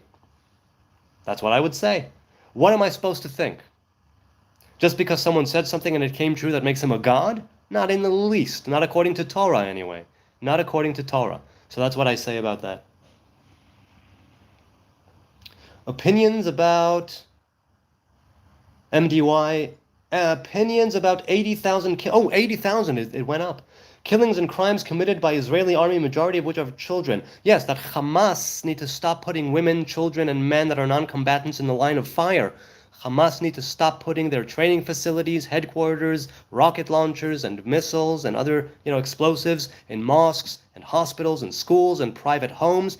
They need to take the billions of dollars in aid that they received, and instead of using it for terrorism, and tunnels, and armaments, and weapons, and munition, they need to, and paying terrorists and terrorists' families of martyrs, They need to actually invest in infrastructure, invest in their own population, maybe build a bomb shelter or two, or here's a fucking crazy idea. Lay down your arms, surrender, and we can have peace. So the Hamas buddies are 100%, 99.9% at fault here. They are the ones who are terrorists. They are the ones who repeatedly attack Israel. We left Gaza in 2005. They have absolutely nothing other than Jew hatred. They have no leg to stand on whatsoever. As for the Israeli army, there are individual psychos in the Israeli army, individuals that do heinous things, atrocious things, war crimes, crimes against humanity, international, no, that's not okay. I condemn those people and I condemn those actions. That is what I condemn. So my opinions are, don't start a war repeatedly and then bitch and moan and complain when you're losing. That's not the way it works. If you start a war and you lose, you lost the war and you have no leg to stand on that either, and no complaint whatsoever. So tell your freedom fighter buddies in the Hamas or in Fatah or in the Al-Aqsa brigades or in Hezbollah to lay down their arms and we can make peace. Hopefully we'll be able to make peace even regardless of that, because the world will get involved or Israel will simply annihilate these terrorist groups. But to be obviously clear, no two ways about it, each innocent, truly innocent man, woman, child, baby that dies, whether it's here in Israel or in Gaza or in the West Bank of the Jordan, wherever there's a dispute, when innocent people die, it's horrible, but it's the nature of war, and we are fighting a war. And there is such a thing as collateral damage, definitely if the enemy is putting its own civilian population in the line of fire to maximize civilian casualties for the purposes of gaining riches and propaganda points. And that is what they are doing, make no mistake. As for the army, there are individual psychopaths, and I condemn them. Johnny says, why are all Jews asked to answer for a state's war? Because every Jew supposedly is an ambassador for Jewry, and every Israeli is an ambassador for the state of Israel. That's why. Silly sinner, yes, I do remember you. Hello, my friend. Do you remember me? Yes, I do. And it's good to have you here on this lovely Saturday night. How is your life going? I remember at the time you had a dilemma of sorts on your hands. How is that going along? How much of 80,000 do you believe were terrorists? I have no idea. I wouldn't even presume to know the numbers.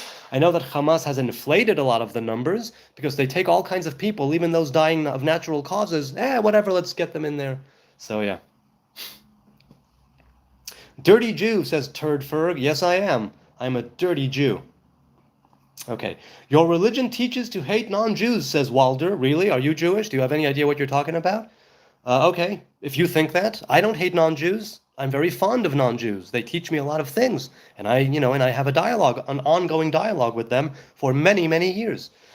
So you can definitely think that religion teaches to hate non-Jews, by all means. There are religious people who hate other people from other religions. This is not specific to the Hebrew faith. Even you must know that. But I personally don't consider myself religious as such. Maybe that's why I don't hate people. Imagine defending genocide, says Muriel Man. No, genocide is what Hamas is doing. Israel is not committing a genocide statistically by the numbers and not intentionally historically with intent. We are fighting a defensive war against our very annihilation. And if you don't see that, you're blind. Sorry. Nelson says, what about all the money the United States sends Israel? Well, 80% of it goes right back to the U.S. because the U.S. buys a lot of things, Israel buys a lot of things from the U.S. As for the other 20%, from what I've known, some of it is indeed, right, some of it does stay here, of course. And I think that I think that can be cut. Not because I want it to be cut, but because America should come first for Americans. And people are telling me America is in very bad shape. So if that 20% of the budget can go to Americans, America, right, you people, the civilians, presumably you're American, you should write a letter to your congressman, to your senator, to your higher-ups, and tell them that if there's a security issue, by all means, keep giving money to Israel, but anything else should be cut. Should the United States continue to send billions to Israel? So like I said, 80% of it from what I hear, what I've heard, 80% of it goes back to the States, and the 20% of it or so kind of, right? Roughly, stays here for some reason, whatever it is. So talk to your people. Talk to your people. They are the ones who are making these decisions. Johnny says, why isn't Iran questioned over 30,000 plus deaths? Because Jews are not part of it. No Jews, no news. There are many, many wars going on and conflicts and skirmishes all over the world. Things happening even here in the Middle East, in Sudan and in Yemen. And different people do not give any crap about it because it's just Muslims killing each other or just Arabs killing each other. But when it's the Jews, right, the Jews are not allowed to fight. The Jews are not allowed to defend themselves. The Jews are certainly not allowed to win a war, God forbid. But every other country, it seems, is. You're a brainwashed moron, says EasyXD. You're damn right I'm a brainwashed moron. However, I am taking steps to cleanse myself of the brainwashing with every passing day, you know? I don't follow the government blindly. I don't follow the army blindly. I don't follow the establishment blindly. I'm well aware of the fact, irrefutable and indisputable. By the time it reaches my ears and my eyes, it's already propaganda. There's already some sort of narrative baked into it. There's always some agenda, right, that I need, that's starting to engineer my consciousness to follow. So I know that going in, and I try to discern from, the BS from the actual news.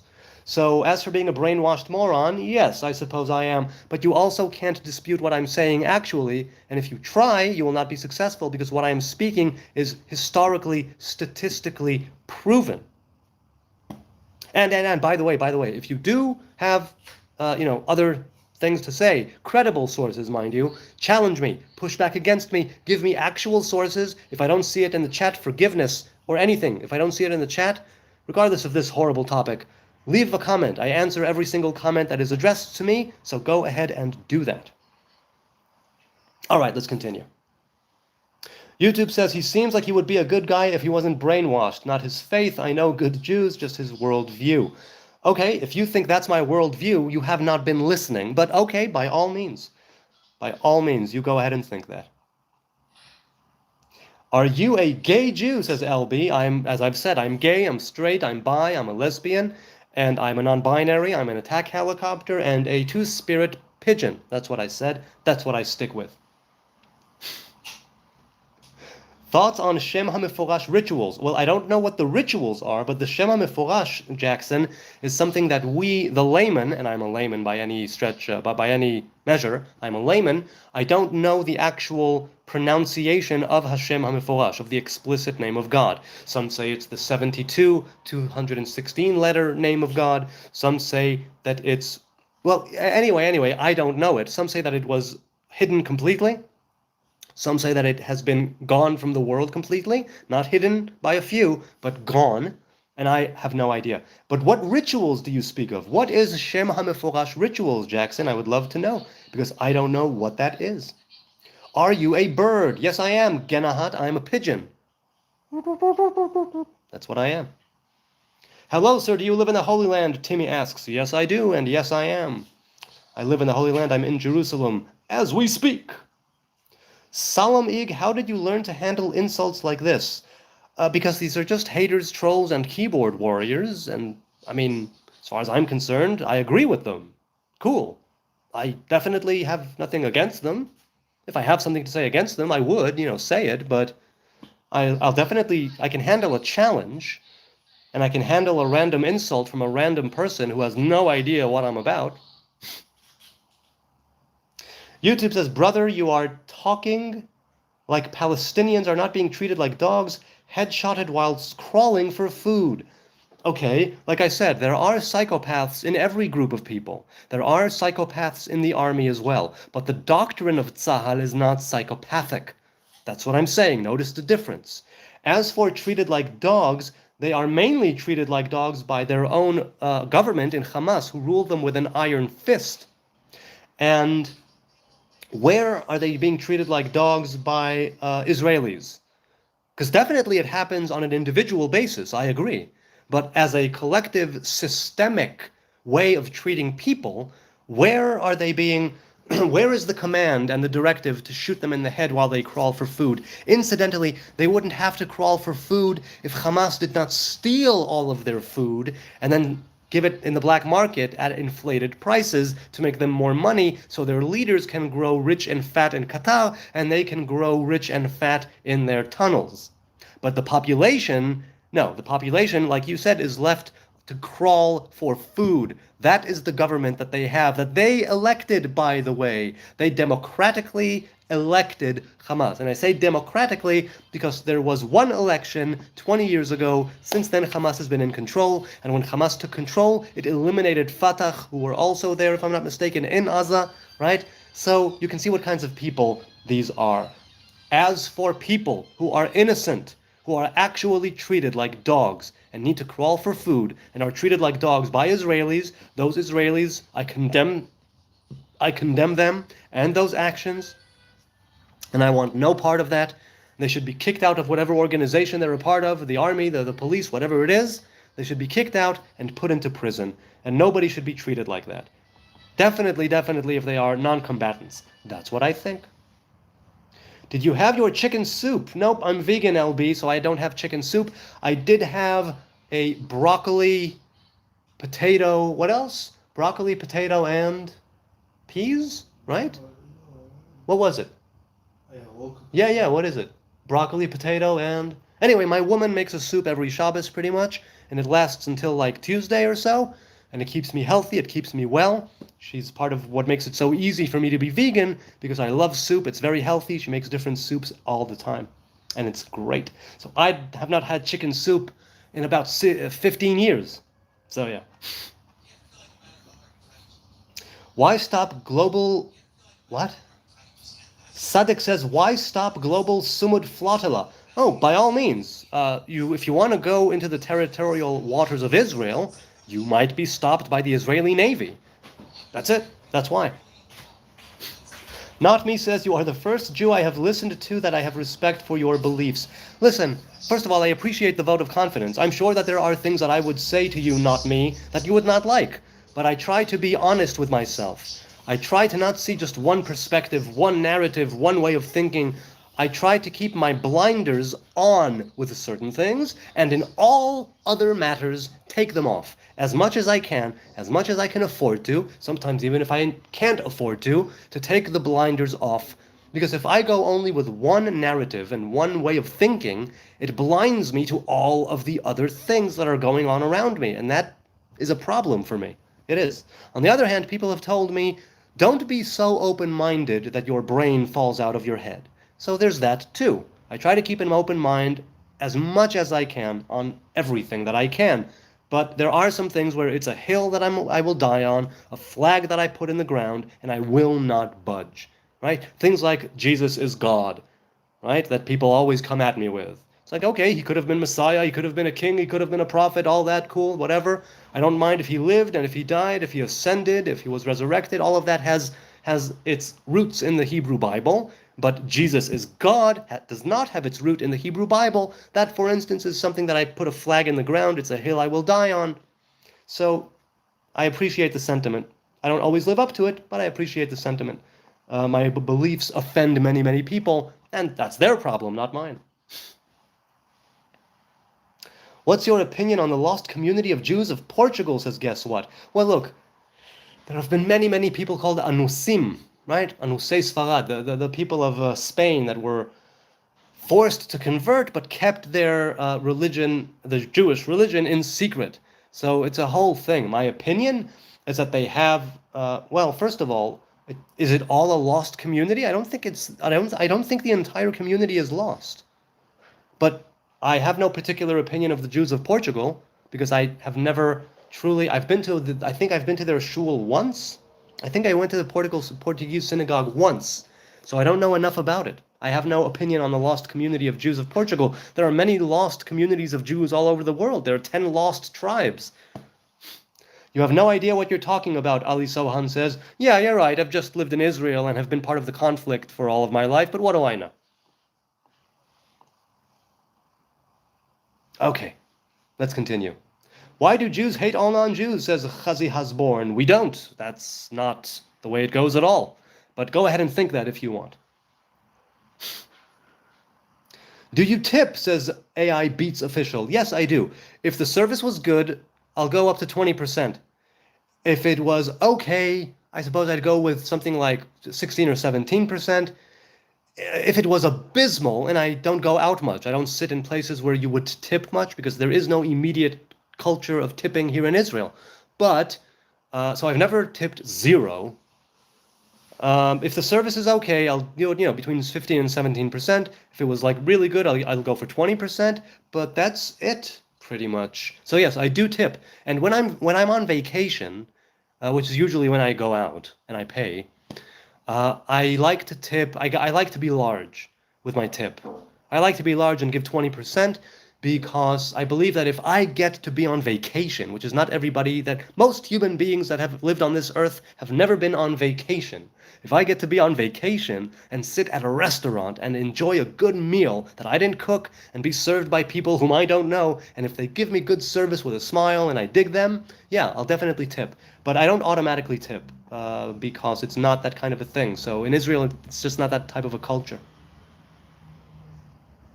Silly Sinner says, I'm still unsure, but just happy being myself. There you go. I'm really, really glad that you're being yourself. Discover that self. Find out who you are and who you could be. Right? And it happens over the years. It's not from now to now. These are things which unfold over decades. But commit yourself. Commit yourself to finding out who you could be. What is it that you are put here on this earth to do? Your unique particular mission, silly sinner. That's the way to go, I think. Jesus loves you. I pray for you all, says Jeff. Thanks, man. I appreciate that. Many prayers to you all, indeed. From Jeff.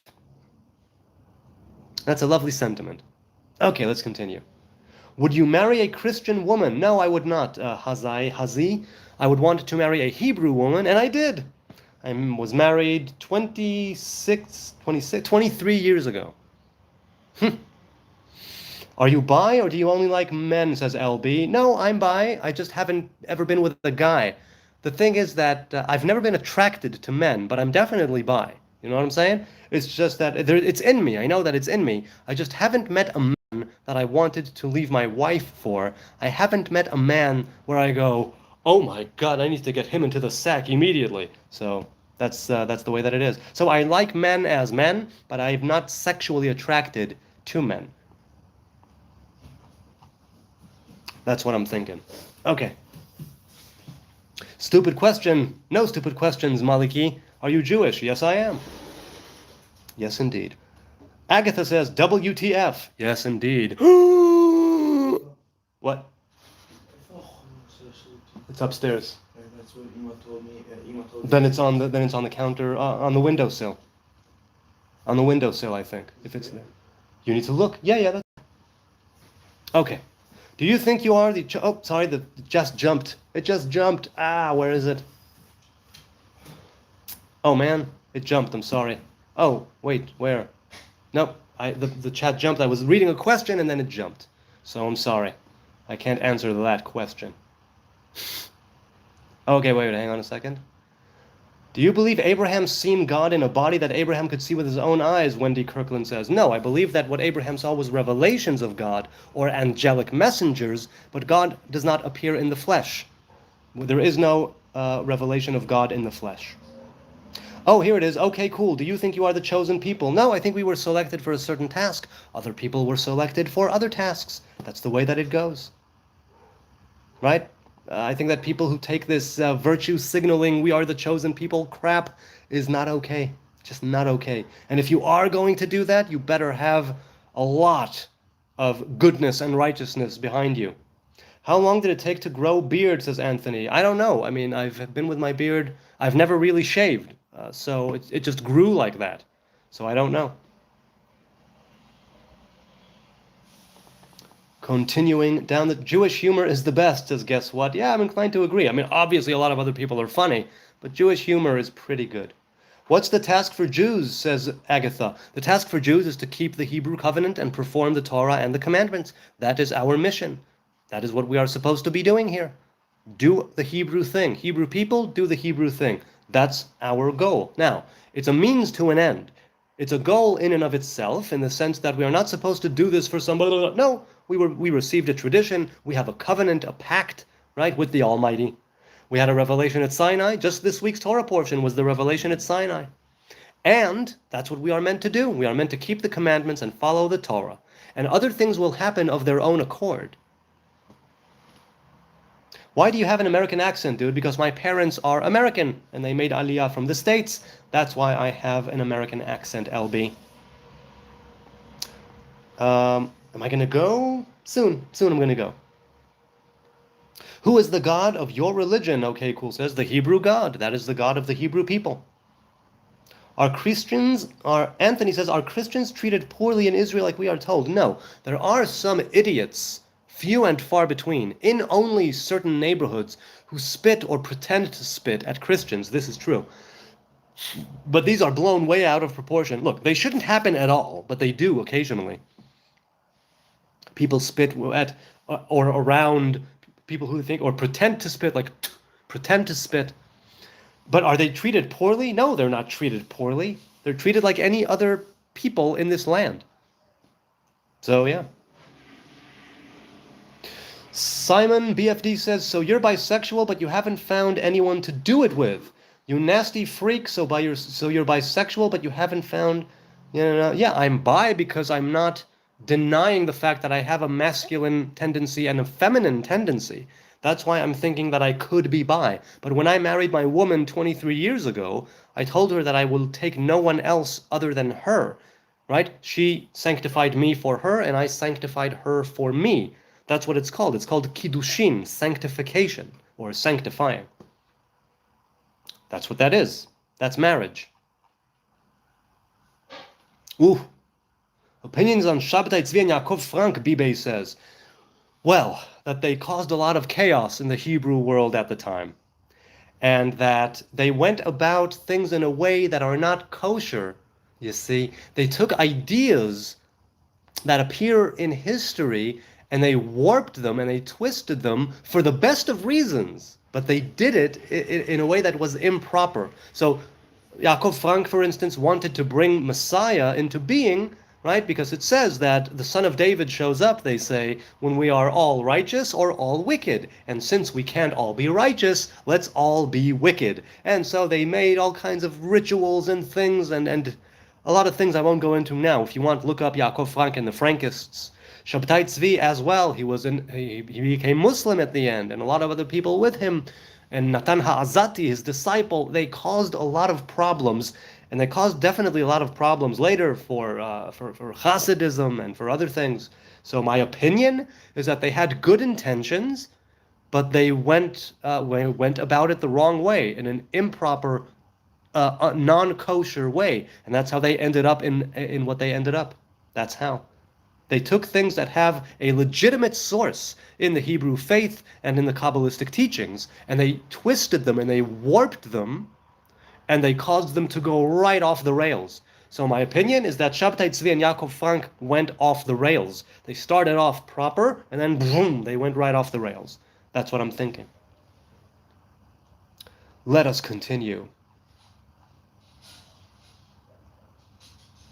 Why do you speak English to your family, not Hebrew, says Web Matrix? Well, I do both, but mainly English because I want them to learn proper English. They have Hebrew all around them. They speak it all day in school or kindergarten, and they have it in, the things that they watch, on the screen or whatever as well. They watch mostly English, actually. But I speak English to them because I want them to know proper English. It is an international language that has opened so many doors for me as an individual, personally, career-wise, everything. I have received only benefits from knowing English. Also, knowing a second language opens you up psychologically.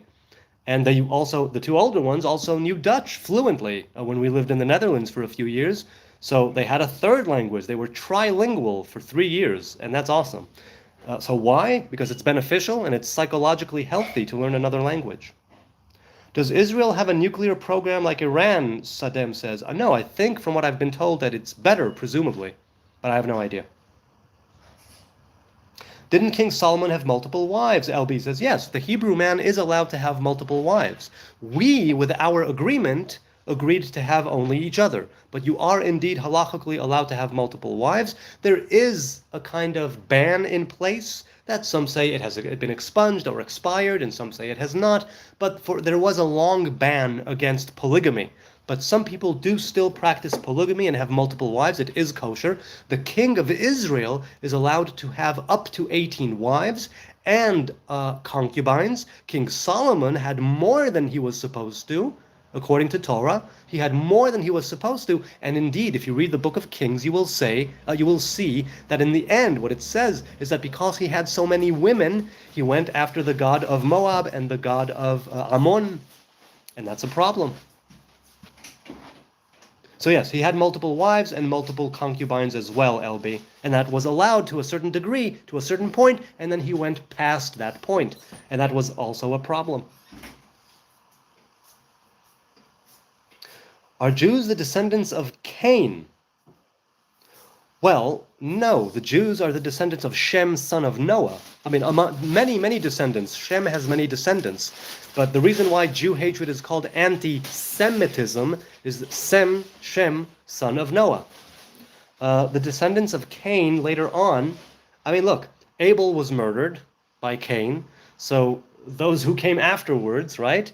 We are all in some ways descendants of that, but there were generations that came. I mean, if you look at the genealogy, right, it's Adam, Shet, Enosh, right? In other words, in the book of Chronicles, that's how it starts. Adam, Shet, Enosh. It glosses over Cain and Abel for a reason. So no, I don't think Jews are descendants of Cain. I think they are descendants of, hey, my woman is here. Hey, Nami, I think you're cute too. Here, you know what? Let's pin this. My woman sent a message. I'll pin it. Is Satan admired in Torah? Well, let's put it this way. Not in the 5 books of Moses, but generally Satan is admired as being an adversary because were it not for the adversarial element, you would not be able to rise to the occasion, discover your hidden strengths, stand the test of the adversary, and thus become better for it. In other words, when you are faced with a problem, it forces you to think of a solution. When you are faced with an adversary, it causes you to become better and more than who you are. And dig deep in yourself and discover ways of being better, morally or intellectually or physically or practically, whatever the case is, where you are faced with a challenge. The challenge is calling you to rise above yourself and be better and to do better. And in that sense, the adversarial is a good servant of God, right? We both are trying to do our job. The adversary is trying to trip me up, and I'm trying to do good. So I'm an adversary for him, and he's an adversary for me, so to speak. Admired? No. No, not admired. Definitely not in the 5 books of Moses. But in Hebrew thought, yes, there is a type not of admiration, but of understanding that this is a force that is a servant of God. He's just doing his job, right? Satan, the adversary, is just doing his adversarial mission. That's what he is here to do. Oh, so very ordinary. Good to see you again. Do you believe in heaven? I'm not sure what heaven you mean. I believe in Eden, higher and lower Eden.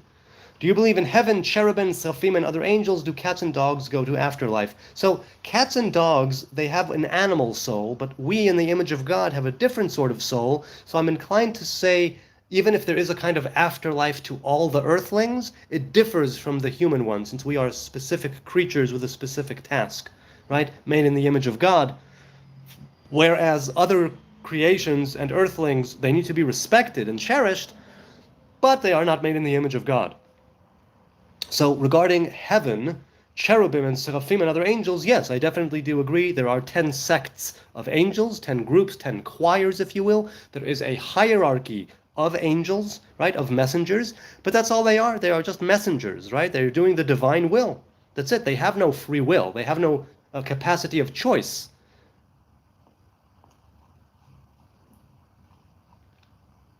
Suck me, says Johnny Wass. I don't think so, but okay, cool. Isn't the polygamy prohibition man-made? Yes, it is. Yes, it is. Very famously, Rabbeinu Kerushom Me'or HaGolah, he did a 1,000-year ban, which has since ended. But there is still, first of all, there's a state law, if I'm not mistaken, that outlaws polygamy, at least in certain circumstances it allows it, but generally speaking, polygamy is not allowed. Second of all, there was a 1,000-year-long or so prohibition, a ban man-made, and that has since expired. So, it's only by virtue of inertia of halacha that we now don't have polygamy as a widespread thing. But yes, it is man-made. Essentially, we can marry more than one woman. I have no idea why you would want to do that. I have my plate full with one woman, but if people want to have more than one, tfaddal. Racism, anti-Semitism, they have their own names for their enemies, says Chazi. I'm not sure what you mean. Racism is all races. Anti-Semitism is not necessarily just against Jews, although it sort of correlates or corresponds to Jew hatred. But I suppose if you hate other people who came from Shem, son of Noah, you're an anti-Semite then too. But I don't say anti-Semitism, I say Jew hatred, because there are other people who are Semites as well. Okay, let's see. Team Yeshua says Isaiah and Ezekiel, Lucifer falling in Tanakh. Yes, there is that opinion put forth in the prophets. But first of all, the prophets are lower in the hierarchy than the 5 books of Moses. But yes, it is agreed that the Samech Mem, right, the adversary, was riding on the primordial serpent in Eden. So it was sort of using the serpent in order to do what it did in Eden, and the entity that was riding, let's say, like you would ride an animal, the entity that was riding on the serpent was indeed the adversary. So yeah. Isn't the law of God superior to the law of man, says LB? No, the Hebrew faith is a concoction of both, because Torah did not remain in the heavens. It did not remain. It came down here to the physical world through Moses, right? We write it in a scroll of animal parchment, right, with ink. And it's a physical Torah for physical people living a physical life. That's why the Torah has so many horrible things and so many good things, because it reflects a world in which we are in, a world of good and evil. The origin and spiritual root of the Torah has none of these things. But by the time it comes down here to the physical world, it splits up into a duality of good and evil, just like we do, right? The evil inclination and the good inclination, so to speak. So God's law and man's law both coincide, right? There's the written Torah and there's the oral Torah. And yes, there's a big discussion over the oral Torah, and I've mentioned it many, many times, and I won't do it again right now. But no, the law of God is God's law. But we here are the ones who need to follow it. And so we were given authority, we were given permission, we were given the duty to take that law and run with it and make it fit here. Now, you can't just go and interpret things however you want and say that's God's will. There are certain ways to derive halacha. There are certain ways to interpret the written law. There are certain ways to reach halacha from the oral law. So it's not that you can just pull anything out of your ass and claim that it's God's law. And you can't take any man-made law either and say that now everybody must follow it. There needs to be consensus, and there needs to be the ability of the people, the laymen, the masses, the mob, to actually embrace this law and carry it out in reality. It comes down to the here and now, right? The here and now. Otherwise, it's not that it's worthless, but it doesn't belong to the physical world if you can't physically manifest it. You know what I'm saying? Okay. I think I'm going to be done. Yeah, I think I'm going to go. I think I'm going to say goodbye. I just felt like a wave of tiredness hit my head, and it's been over 2 hours, so I'm going to say goodbye soon. I will say thank you to each and every one of you. This has been such a pleasure. Those watching now, those watching later, the likes and the subs and the views and the trolls, the haters, the ones telling me to shave, the ones telling me to kill myself, the ones telling me that I'm, that I stink and that I smell. I love it all. All of it is goodness. All of it is wonder, is a wonder to behold. I'm so happy. I'm so glad I get to engage with you people live from Jerusalem. I don't take it for granted that you take time out of your busy day, out of your busy night, out of your busy life. Those watching now or later, right, to listen to my rants, raves, rambles, and blah, blah, blahs. I hope it was of some value. I hope it was of some entertainment. And we didn't reach our goal, but maybe next time. Thanks to all those who donated. You'll get a shout out at the beginning of tomorrow, I think, tomorrow's live stream. And if I didn't get to your chat, My apologies, mea culpa. Leave a comment if I didn't get to your chat question or insult or comment. Please, leave a comment. I answer every single comment that is addressed at me, so please do so. Oh, a super chat came in the last minute here. Oh, and it's just a super chat. Thank you, Marvin Gibbs. Marvin Gibbs, I appreciate that. I think I've seen you here before, or maybe it was someone else with a similar username. Oh, wait, I'm sorry. Was there another super chat that came in and I didn't see it? Oh, yes. How are you on this beautiful day, Donovan? Hey, Donovan. I don't know when this came in. My apologies. I only saw it now.